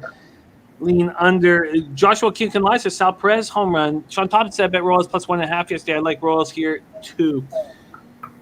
After your breakdown, it makes me want to pull the trigger on the Royals first 5 here. Let's see where the cash lies. The baseball data, I believe, doesn't help us very much. Let's double check that here. Against Cortez, 273 with a 606 OPS, and the Yankees haven't seen Daniel Lynch. So here you go. All right, I'll take both of them. I'll take KC on the money line. I'll take the KC full game team total over. So you're not gonna? Okay, wow. Okay, so you don't want the first 5, but you want full game. You mean for KC? Yeah. Yeah. Okay. Royals, and what's the number you get on the Royals? Give me one second. Okay, and team total over. I'll have that ready to go. While Pete's looking that up, I'm just going to give you guys where the cash lies in this spot. We have 3,404 tickets in, 80% of the tickets on the Yankees, 70% of the cash on the Yankees, and the market moved towards the Royals. Small, but evident. Then we have 45% of the tickets on the under and 93% of the cash on the under. Wow. Donald still says Lynch is a pretender. Minor league stats are bad. Wow. I don't like reading that. And Logan Collins does like Perez home run today. Rich G says both pens spent last night. Value on the overs. Patrick Buelna on Yankees first 5 under 5.5. Ooh-wee. Okay, Pete, what are the numbers? All right, for the KC full game team total over, that's going to be a Pinnacle minus 101. And what is that a number? 4.5? 4.5 over 4.5 minus 101. Okay. And I'll take the KC full game. Let me see. I guess I'll take the. What am I looking at here? All right, I'll take 139. I'm seeing that at Heritage, I think. Let me see. And a question: why are you more appealed, or why do you find the full game more appealing than the first 5? Because you don't know what Lynch is going to do. I'm sorry. Because you're concerned about Daniel Lynch.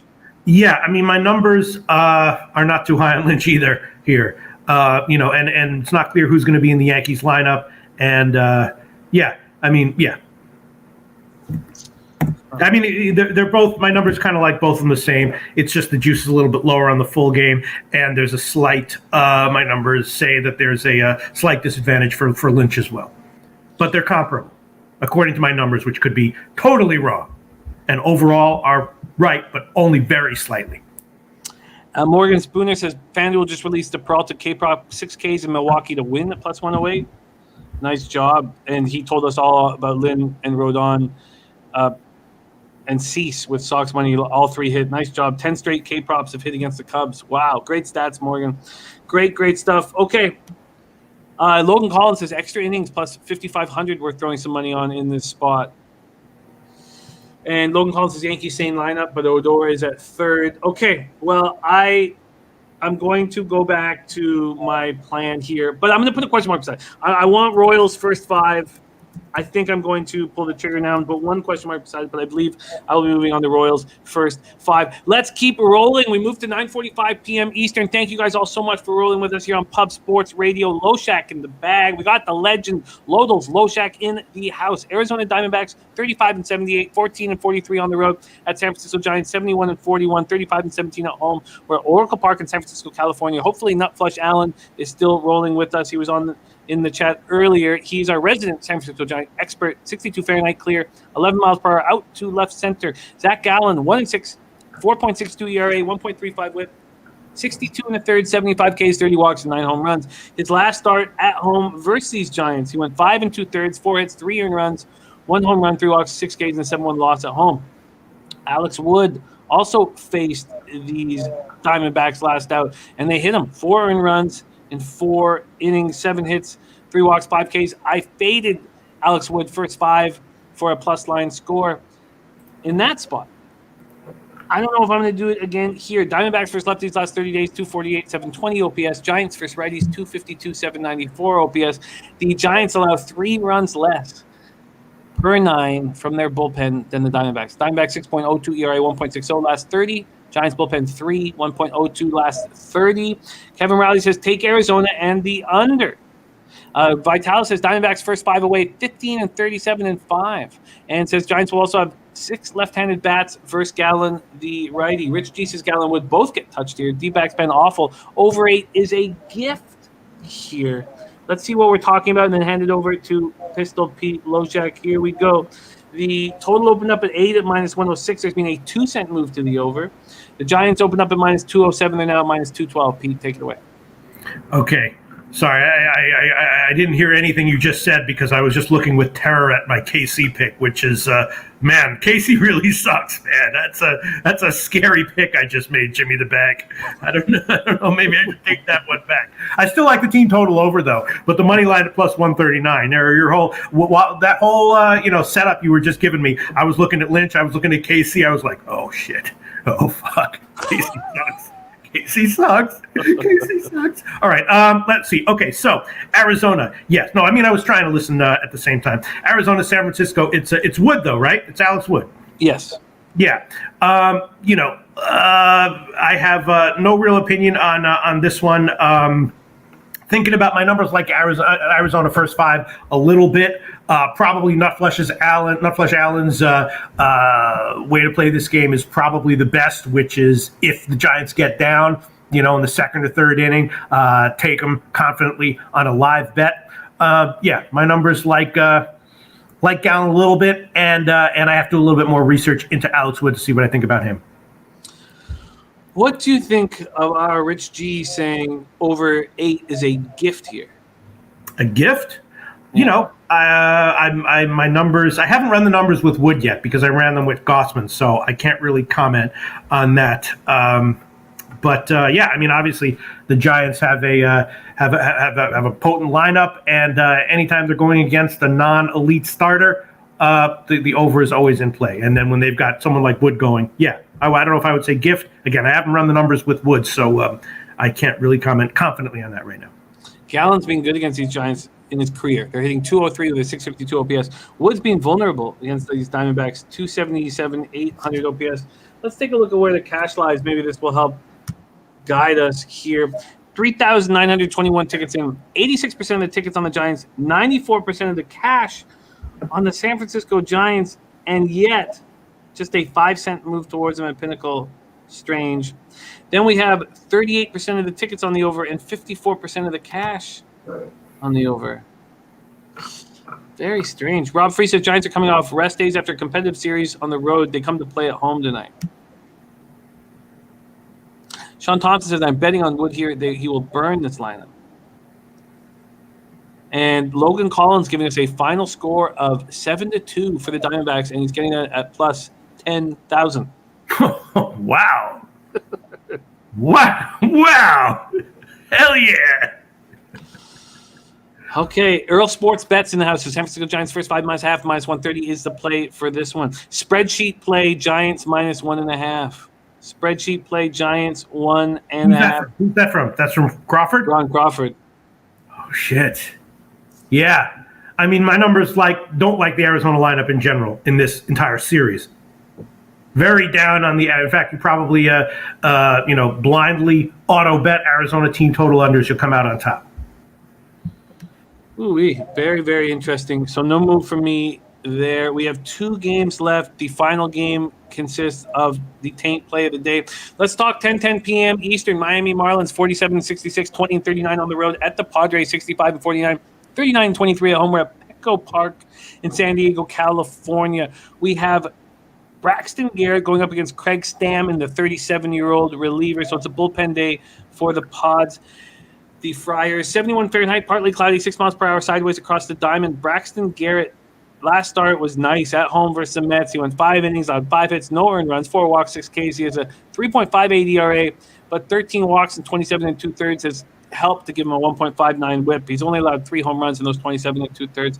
Stammen, the old vet, his last appearance wasn't very good. It was 8-5 loss at home versus Arizona. He got touched up in his inning. I believe this is his first start of the year. 5-2, 2.71 ERA, 1.03 whip on the season. 63 Ks and 63 innings. Mariners over the last 30 days versus righties, 246, 709 OPS. Padres versus lefties last 30 days, 271, 772 OPS. The Padres bullpen just keeps rolling. 2.90 ERA, 1.23 whip, converted 6 of 10. Marlins bullpen, 3.94 ERA, 1.31 whip, have converted 5 of 9. Pete, interesting spot here. Let's hear your thoughts. This total opened up at 8.5. It's now at 8. And Stammen and the Padres opened up at minus 180, a 34-cent move towards them, now minus 214 at Pinnacle. Yeah, I mean, this is almost a carbon copy of the Arizona Giants game. My numbers do not like the Miami lineup. And San Diego, my numbers kind of do like their lineup, and they have underwhelmed a little bit recently, and I don't really have an explanation for that, which is not good. But again, this is, so you see this a lot in baseball where you have one team that's clearly way better than the other, but then a couple of starting pitchers where there's a little bit of a questionable matchup, or the starter for the bad team is actually maybe a little bit better. So you're thinking, why should this good team be such a massive favorite? And there's usually a reason. They tend to be a good bet. My numbers do like San Diego, but that's just my numbers, and I haven't bet it yet, and I don't know if I will, and I don't think I will. But yeah, it's my numbers are very down on Miami here in this whole series. Again, similar to Arizona in the San Francisco series. Yeah, I had the over in the Padres game on Friday that cashed for us in like the fourth inning or so. It's no Tatis in the lineup, but they're still able to. No, yeah. So yeah, Mike M's got the pimp slap play of the day. We got the hung like a baby carrot play of the day. We got new names, new plays of the day coming in. The pimp slap play of the day is the Giants -1.5, which goes together with the Ron Crawford spreadsheet play. Okay, so here we go. Let's take a look at the cash here. Let me just copy and paste this so I have everybody's plays of the day. I could see myself being big on the Giants tonight after hearing Crawford and hearing some other people and looking into it. That's a typical play that I might be on half an hour before first pitch and in the show scared off by the big favorite line. But I agree with all the analysis people have given. Great analysis, guys. Logan Collins says, what do you have for the White Sox game? He says, I got the -2.5 tonight. And same with the Padres, and he's parlaying that at +475. Wildly interesting. Okay, so let's take a look at where the cash lies in this Padres game. We've seen a 37-cent move, I believe I said, towards the Padres. Let's see if that is correlated with the cash here. Where the hell are the Padres? Sorry, it's taking me a second here. Here we go. 2,521 tickets in. It's not very many tickets in. 75% of the tickets, 87% of the cash on the Padres, 79% of the tickets, and 93% of the cash on the over. Interesting. And the over in this spot, Garrett Stammen.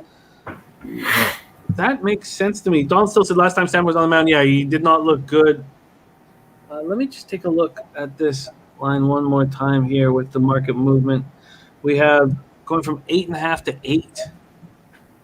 Money coming in on the over. If you had a free play on that total at 8, Pete, where would you go? Which one, the Miami game? Miami Padres. Oh, Jesus, that's a tough one. I guess, do you have to focus on the first 5 because, as Puzzler said, both teams have excellent bullpens? It's going to be a bullpen game for San Diego, so you don't really know who's coming in. And they're planning on it for tomorrow as well because Weathers is starting, so they're like, what are we going to do? He never pitches past 5, so, it's just there's a lot of unknowns here, Trustee said did good with this game yesterday, -1.5, 2.5, almost at 3.5, but didn't. I think Padres -1.5, only -110. And Earl Sports is on the over 8. Okay, here we go. Final game on the card, and we finally get to the sweet, extremely sweet taint play of the day.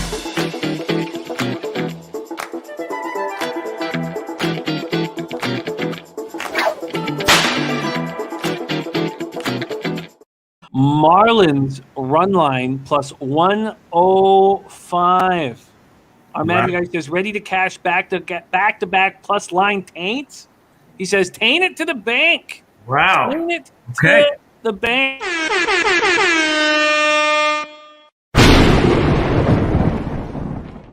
Here we go. He also has Seattle, and the over 5.5 at +105 is a 10-unit play for me. Bet MGM. Wow. Okay, let's break this game down right now. Not only that, but Robert Cherry, our man Robert Cherry, he's 4-1 on his Pamper Pop play of the days, and he's here. Seattle first 5 -0.5. He says, I like Logan Gilbert in this spot. I like him for over 5.5 Ks as well. That's from our Robert Cherry OG Lowbagger. All right, let's break this down. Rangers, Mariners. Rangers 39-73, 13-43 on the road. Mariners 59-54, 33-23 at home. We're at T-Mobile Park in Seattle, Washington. 78 Fahrenheit clear, 7 miles per hour in. Colby Allard in the house, 2-10 5.07 ERA, 1.21 WHIP, 81 and 2/3, 73 Ks, 18 walks, 15 home runs. The last time he went to Seattle, that was my lowest point in the season. I had a terrible night, and I doubled up. It was against Chris Flexen. I doubled up on the Texas Rangers against Chris Flexen and lost badly. Colby Allard was terrible, and that was my low watermark of the season. I was down 12.5 units on the season after that. Wow. And it was heartbreaking. I remember it very well. It was at Seattle? Which game are you talking about? It was at Seattle. Colby Allard versus Chris Flexen. It was about 2.5 months ago, and it was my low watermark of the season. And I did that mistake that I still make on occasion. I made it about 3 weeks ago after a bad day. I doubled up on the A's in the spot. Double up late. It's just a reaching, needy play that always seems to blow up in my face. Colby Allard's last start was a 2-1 loss at home versus the Angels. Diesel Eugene told us that he was going to have a good start in this spot because he's a SoCal guy, and he had a good start. 6 innings, 6 hits, 2 earned runs, 1 homer, no walks.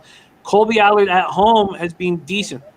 4.41 ERA, 221 opponents batting average. On the road, he's been terrible. 6.06 ERA, 284 opponents batting average, which brings us to Logan Gilbert. Logan Gilbert has been good so far this year. The team is succeeding when he's on the bump. 5-3, 4.14 ERA, 1.10 WHIP, 79 Ks, 67 1/3. His last start, 4-3 loss at the Rays, he was okay. 5 innings, 4 hits, 3 earned runs.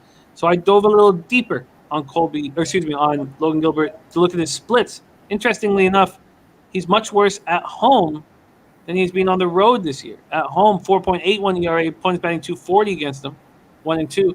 On the road, he's 4-1 with a 3.48 ERA, opponents batting 205 against him. And then we come to another 2 major points here.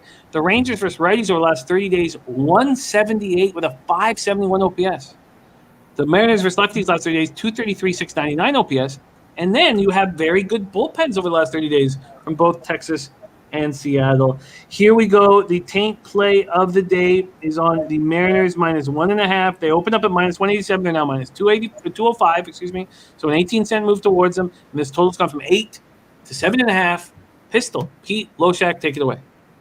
Yeah, I understand why you are concerned about Gilbert's splits, but I think that might be reading a little bit too much into it. I think that he's gotten a little bit unlucky. My numbers indicate he's gotten a little bit unlucky at home, and that my numbers kind of like him in this spot. I forgot who. Someone else commented that they like him as well, and they're kind of down on Allard in this spot as well, and they like Seattle. My numbers like Seattle here. I'm not sure if I want to pull the trigger on it. I haven't bet it yet, but I'm not sure if I want to pull the trigger on it as an official play with this huge of a line. Just want to look into it a little bit more to make sure that I do, and I might wait till the lineups come out. But preliminarily, my numbers like the spot for Gilbert, don't really like it for Allard, and like Seattle a little bit here.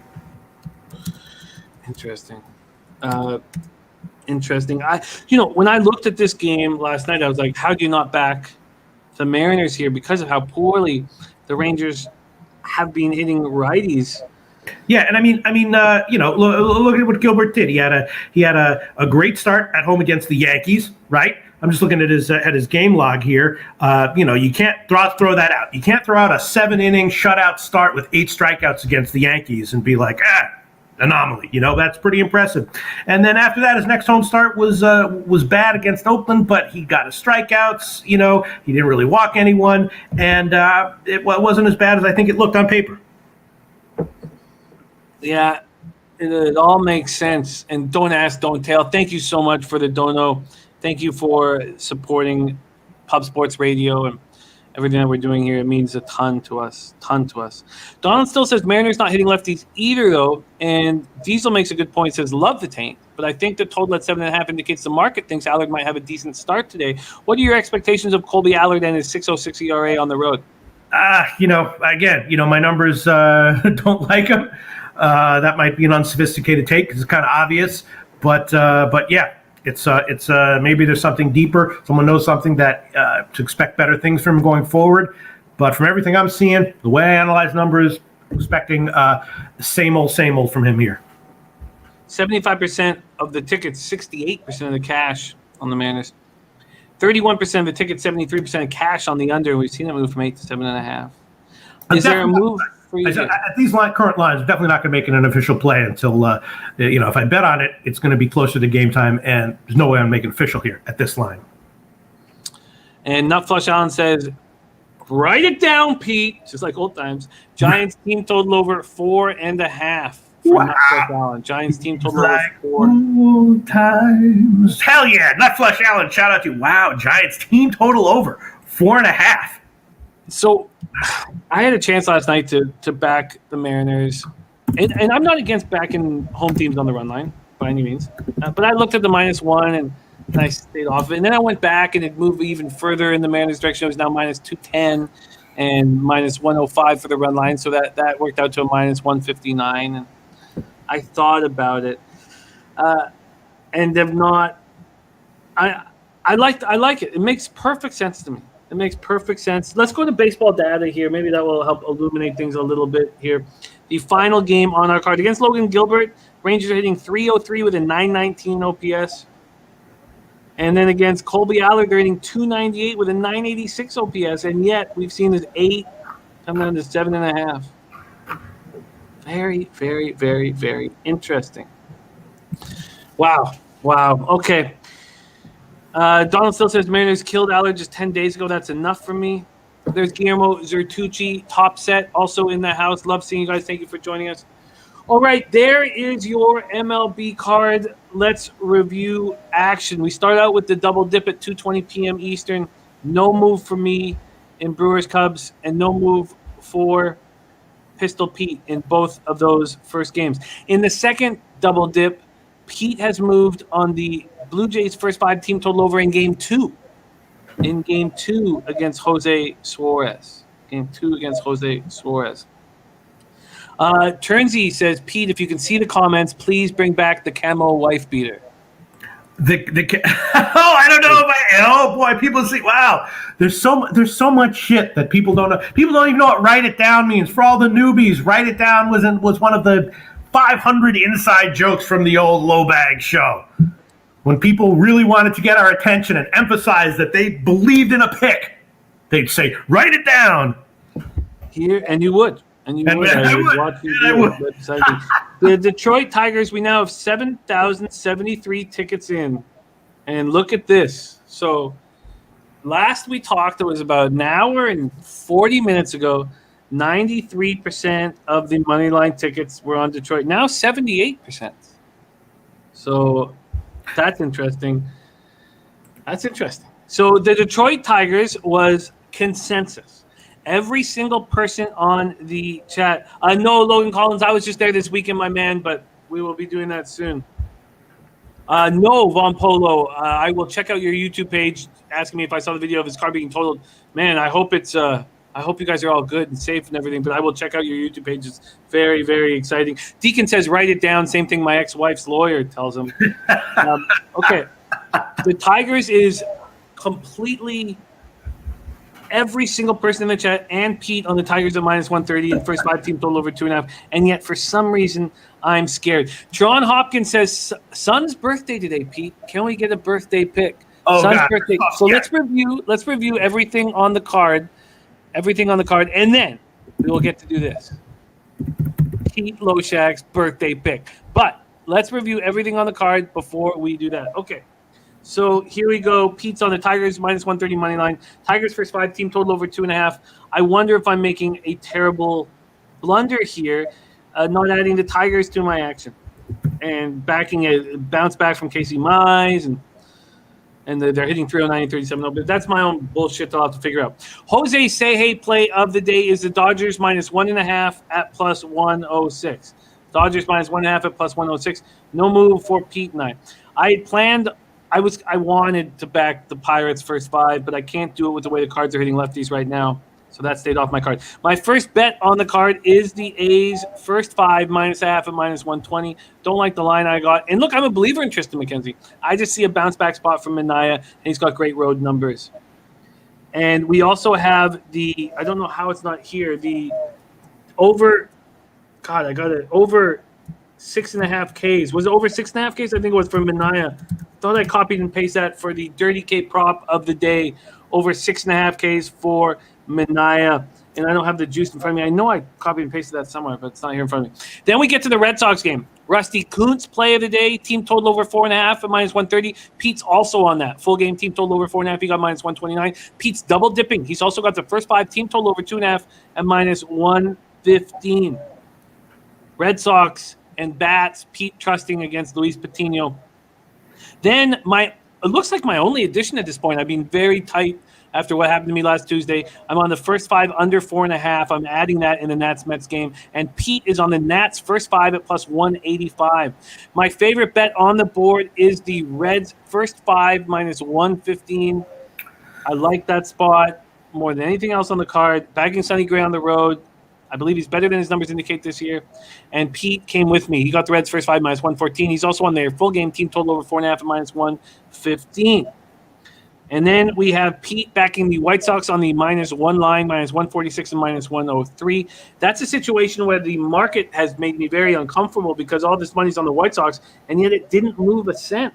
We have 80% of the tickets on the White Sox, but just 69% of the cash. And being nervous and uncomfortable about the market moves in those situations and keeping myself off them has worked in my favor this year. Here we go. Spreadsheet play of the day, Houston Astros -1 at -138. And I'm on the Rockies first 5 at +140. I bet that before the show. And I'm a little nervous going sort of up against spreadsheet play of the day.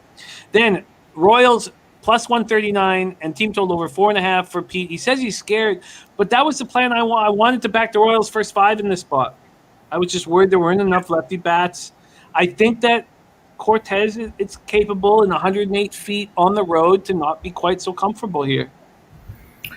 Yeah, Casey sucks. Maybe I should have taken first 5. I don't know. We'll see. I made the pick, so we're with it. I mean, my numbers do like it a little bit, but. Spreadsheet play of the day is the Astros -1, but he's also on the Giants -1.5, and Nut Flush Allen's on the Giants team total over, and Logan Collins going on the opposite. He's on the Diamondbacks here. Very, very, very interesting. Okay. I said the first time you heard me say I've been very tight. Yeah, I probably should stop saying that. And Nasty Nate wants Pete to bring back the camel hair jacket. Marlins Padres, no action. And then Matty Ice Taint play of the day is Seattle run line at +105. And Pete and I have stayed off of it. The Diesel Eugene hung like a baby carrot play of the day. Blue Jays team total over game 2. So he's rolling with Pete, but Pete's on the first 5. Diesel's on the full game. And Mike M's Pimp Slap play of the day. Giants -1.5. Does that all sound right, Pete? Yeah. I got to make a. I feel like all these people with good reads on great teams on the run lines with pitchers who are not terribly impressive are all going to cash today. The Giants, the Padres, whoever took the Padres, who else? What other games are like that? Houston. I feel like those are all going to cash. The Giants, Houston. What else is there? Tigers? Yeah, maybe Tigers. I don't know. I'm on the Tigers. Oh, boy. Wow. Yeah, we'll see. I got to make a birthday pick, huh? The Pamper Pop play of the day, Seattle first 5 -0.5. And finally, the highest ROI of any play in Pete and I's history was ye old birthday pick. Ye old birthday pick. Candles coming out of the forehead. A very nice shade of purple. As well as that pink. I don't know what the hell that is. But Pete Loshak's birthday pick coming to you right now. Pete, can you deliver the goods? Yeah, all right. So the first 2 birthday picks on this show, I believe, or maybe it was the second and third, actually lost. So with 2 losers in a row, I thought that maybe it was just there's a season and a time for everything, and when things are alive, they're alive, and when they're dead, you got to acknowledge that they're dead. So I thought maybe the birthday picks, the time had expired, but then the last one won. The last one cashed Jimmy the Bag, right? So maybe not. Maybe not. Maybe there's still some life left to these birthday picks. Oh, God. I guess I'll make it. All the picks I like a little bit and kind of don't like all of them a little bit. I guess I'll make it. Cincinnati full game team total over 4.5 -115. Official birthday pick for Teron Hopkins' son. Happy birthday, Teron Hopkins' son. Stay in school. And if you left school, go back. Have a great life. Shout out to you, Teron Hopkins' son, and Teron Hopkins. Happy birthday. There it is, the birthday pick from our pistol, Pete Loshak, is the Reds full game, team total over 4.5 at -115. Logan Collins says, what are you doing next week? Have Blue Jay tickets but can't go. So if you want them, I can tell you what I'm doing now. Logan, I'll be hammered at a Blue Jays game, screaming out your name. Screaming, thank you, Logan Collins. And then I'll pick a player and blame them for everything that happens on the field throughout the game. That's my go-to. I pick one player and I blame everything that happens on them over and over again until I get into a fist fight. That's how I do. Kevin Riley says it's a wrap. Going to pick up a lot of cash today. Love the card today. And he says KC wins, Loshak. Don't worry. Okay. It's so great to have you back. Teron Hopkins says, Pete the God. Pete, it is so wonderful to have you with us every Tuesday. We need more of you. If you can possibly make that happen, we would love that. Pete, do you have any last words for the low baggers? No, shout out to the low baggers. Very friggin' impressive, all the analysis that you give, and very impressive how you also understand that some of the things I say are jokes and you laugh at them instead of being like, wait, why are you saying that? Why are you insulting Jose? It's like, it's a joke. But yes, very impressive, all very, very valuable, all the information you give, and it's fun as hell to do these shows. But there's no way around it. After each show, I'm like, oh, God, all these picks. I don't really like any of them. I just hope I have a winning day, especially the birthday pick. That's how I feel after every show, Jimmy the Bag. You know what I'm saying? I do. And, your transparency, your character, when we stopped being able to work together, we tried to follow everything that you had, the way you had led us. We look up to you and we try to follow all of the virtues that make you who you are, and we love working with you, Pete. I said, my children, come and be honest about your shitty handicapping record. Make a full screen graphic about your huge negative ROI over a 200 pick sample size. And you were all like, really? And I was like, yes, trust me, my handicapping children. There he is, Pete the God. Pete the God. There you have it. Another Loshak in the Bag in the books. Today, 4 p.m. closing line with Babano and C-Mac. Also, check out our new golf show, Mr. Gogster, host and the most. It's the back nine. And don't forget horse racing here Wednesday and Thursday night. I will be on the Wednesday show with a bottle of Kraken in hand. Dennis Trusty says we need Loshak on the horse show. I would love that. I'll see if he can pop on with us. Thank you guys so much on behalf of everybody at Pub Sports Radio. We can't do this without you. All these great commenters, insights, humor, Dennis Trusty, Dav Fenn, Mr. Gokster, Diesel Eugene, Logan Collins, Turnsey, Sanka, Rem Sean Thompson, Topset, Nathan Cerna, Nutflush Allen, Deacon Mike, Puzzler, Real Deal Prime, Brian Warner. There's so many of you. Rich G, Turnsey66, Chef Jeff, Donald Still, Teron Hopkins. Let's finish with Teron Hopkins. Teron Hopkins, I hope your son has a wonderful birthday on behalf of Pete and I and everybody here at Pub Sports Radio. And let's get that birthday casher. Leche, hey, Lowe's Bookmakers!